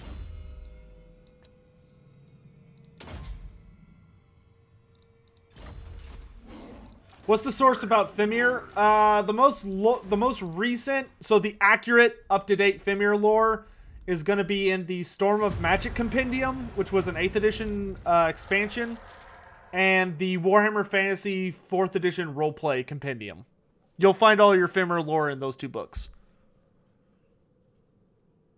Sotek, when Thankful gets added, how would Bone Ripper be a mount or like Goblin Scarsnake? No, it should be End Times Bone Ripper, and he should be a mount.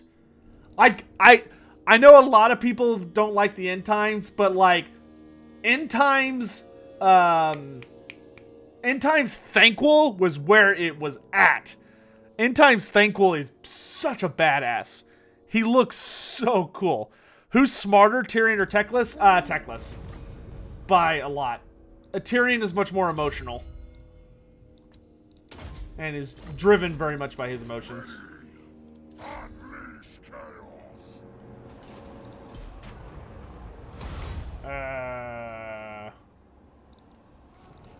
Ooh, the Helm of Many Eyes. There you go, Archaon. Hellfire Sword. Let's do the Potion of Strength. Get you some goodies. And then you're gonna camp. Chaos gathers. Actually, I guess you're not gonna do anything just yet. Let's have you search here. Bottom of the maze, which is the sword. Nicely done. Are you a god? Are you a god? Nope. Nope. Yep. Kill them all. Come here, Zavastra. Attack. Your time has come. Oh, give me one sec, chat. Hello?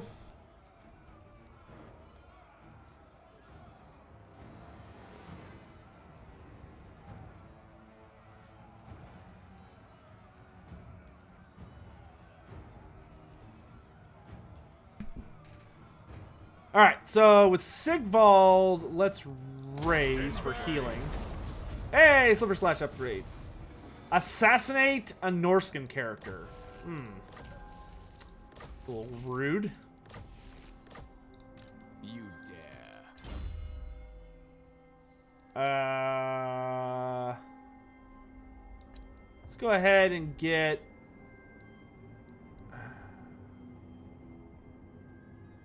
Which one of these is chosen? Blessed by Chaos. Or do I get Doomfire? Nah, let's start with Blessed by Chaos. We need our chosen to be, like, super good. And then our Wizard, Super Pit of Shades. Just in case they get wise and attack us. You! Go find a Norscan champion. And kill them. Where's one? There's one. Get going. I need Sliver Slash in my life.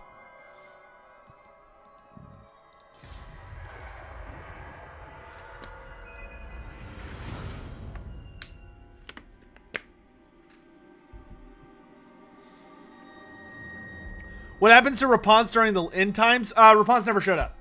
Rapunzel died like a couple hundred years ago. Ooh, let's just lure him into a trap.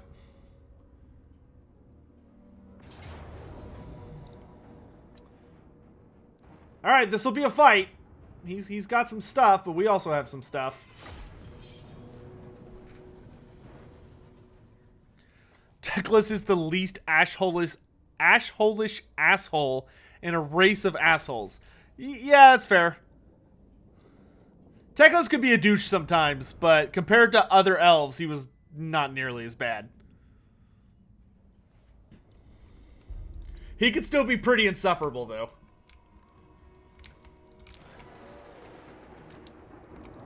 Alright, hell cannons. It's time to make Daddy proud.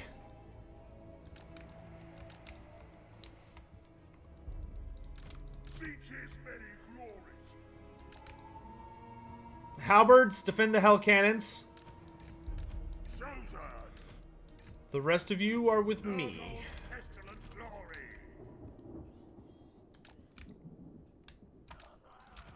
Gorbeach chariots, stand ready. Gotta have Siegvald with the mirror guard. I am champion. Sorcerer will fight from the back lines. An exalted champion is gonna be Siegvald's devoted.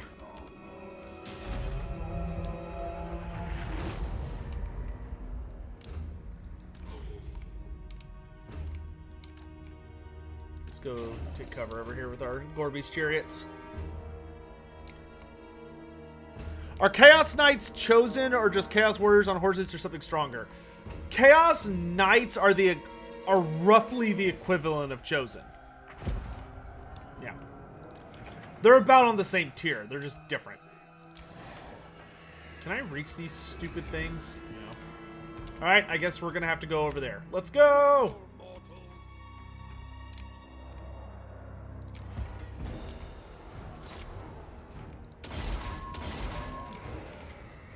The rest of you, move up. Open fire.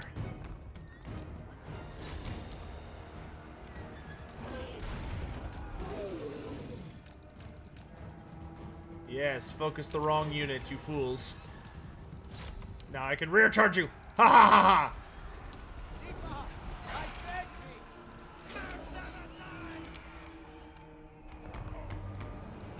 At last, carnage! Seas of blood for the Chaos Gods! The gods demand it! Smiling! Spreading! Such unholy resilience! Kill everyone. Those are your orders. Wreck and ruin! Chaos sorcerer! Reality bends!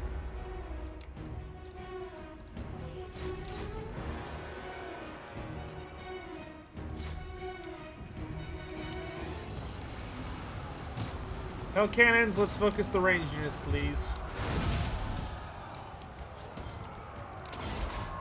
Break your chains. Unleash hell, all that jazz. Champion, activate the buffs. Chaos comes! Let's do damage. Let's save. Dark gods command! Ah! Warrior priest. Going! Chosen, defend me! Chaos sorcerer! Balefire! Slay every mortal! Shoot!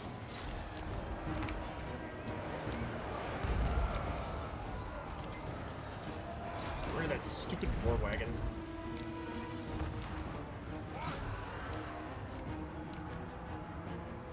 Chosen! For the Chaos Gods! Forward! Chosen!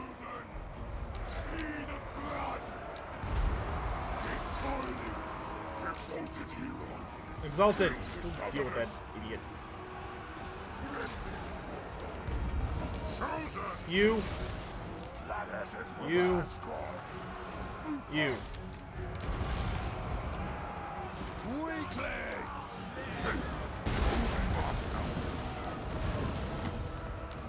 Chaos sorcerer! Hell cannons, the demigriffs! Fire!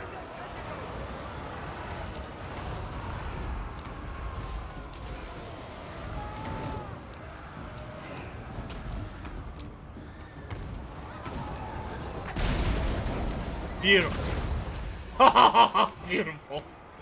Do not fail me! So much death. Fight! Why are we not back here? I am divine! All be despoiled! I am the gods! Kill them all! My gods call! Time to despoil!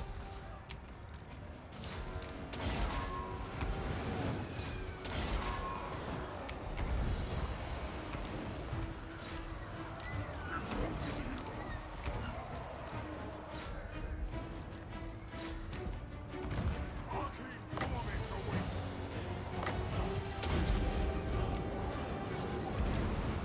All will be despoiled! Shoot! Slanesh's desire! Kill me!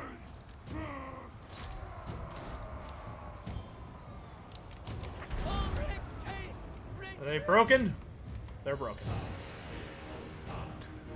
Alright guys, well, we've been streaming for a good while. We've had a very, very consistent large audience. I want to thank you all for joining me today. I think we're about at the point where we pretty much need to wrap up. The stupid steam tank. Run away from the steam tank. Hell cannons, kill the steam tank. I do want to thank you all very, very much for joining me. I gotta go get dinner and stuff, but I do intend to be back tomorrow with this live stream, assuming nothing crazy happens, which hopefully nothing will. But we'll start at roughly the same time. We might start a little earlier tomorrow. The only reason I could see myself end up having to be busy is if I end up having to do a Warhammer game tomorrow, in which case we might play a lot earlier, like in the morning. But, do a lore video on Sigmar? I want to, but dude, it's gonna be so long. Yeah, geez, that was like a religious army. Look at all those warrior priests and a witch hunter. They sent the Templars to beat us. But never send Templars to go after Siegvald, my dude. You're just asking for trouble. But, in any event, thanks again, everyone, for joining me. All we've got, we're doing really, really well this campaign. We've unlocked all 3. Oh, jeez. Who the hell is this? Well, this will be a good place to start for next time. So, the balance of power is like, you stand no chance, but I'm pretty sure I stand a chance. There's some ugliness here, but I think we can chew through it. I want to thank you all for joining me. We'll start here next time. We're doing really, really well. We've unlocked all 3 Chaos Legendary Lords. Kislev is on their last foot. They are very, very near death. And it'll be so joyous when we finally put them down. It's going to be the best. And once Kislev is dead, the Empire is next. But Kolek is almost max level. We just got Archaon. Siegvald just got off the ground a good bit. Norsca is fully united under our banner. Clan Mulder is under our banner and is very, very powerful. So we'll continue to mess around with the Scave and other stuff like that. But yeah, we've been going for, 4 hours. But that's okay. I think I wanted to go a little less than that, but that's all right. So thanks again, everyone. I hope you all have a wonderful evening, a wonderful day. I hope your week is good. For those of you in America, I hope you enjoyed Martin Luther King Jr. Day and were able to relax. Or if you had work, hopefully it wasn't busy. So I'll see you guys next time. Until then, bye.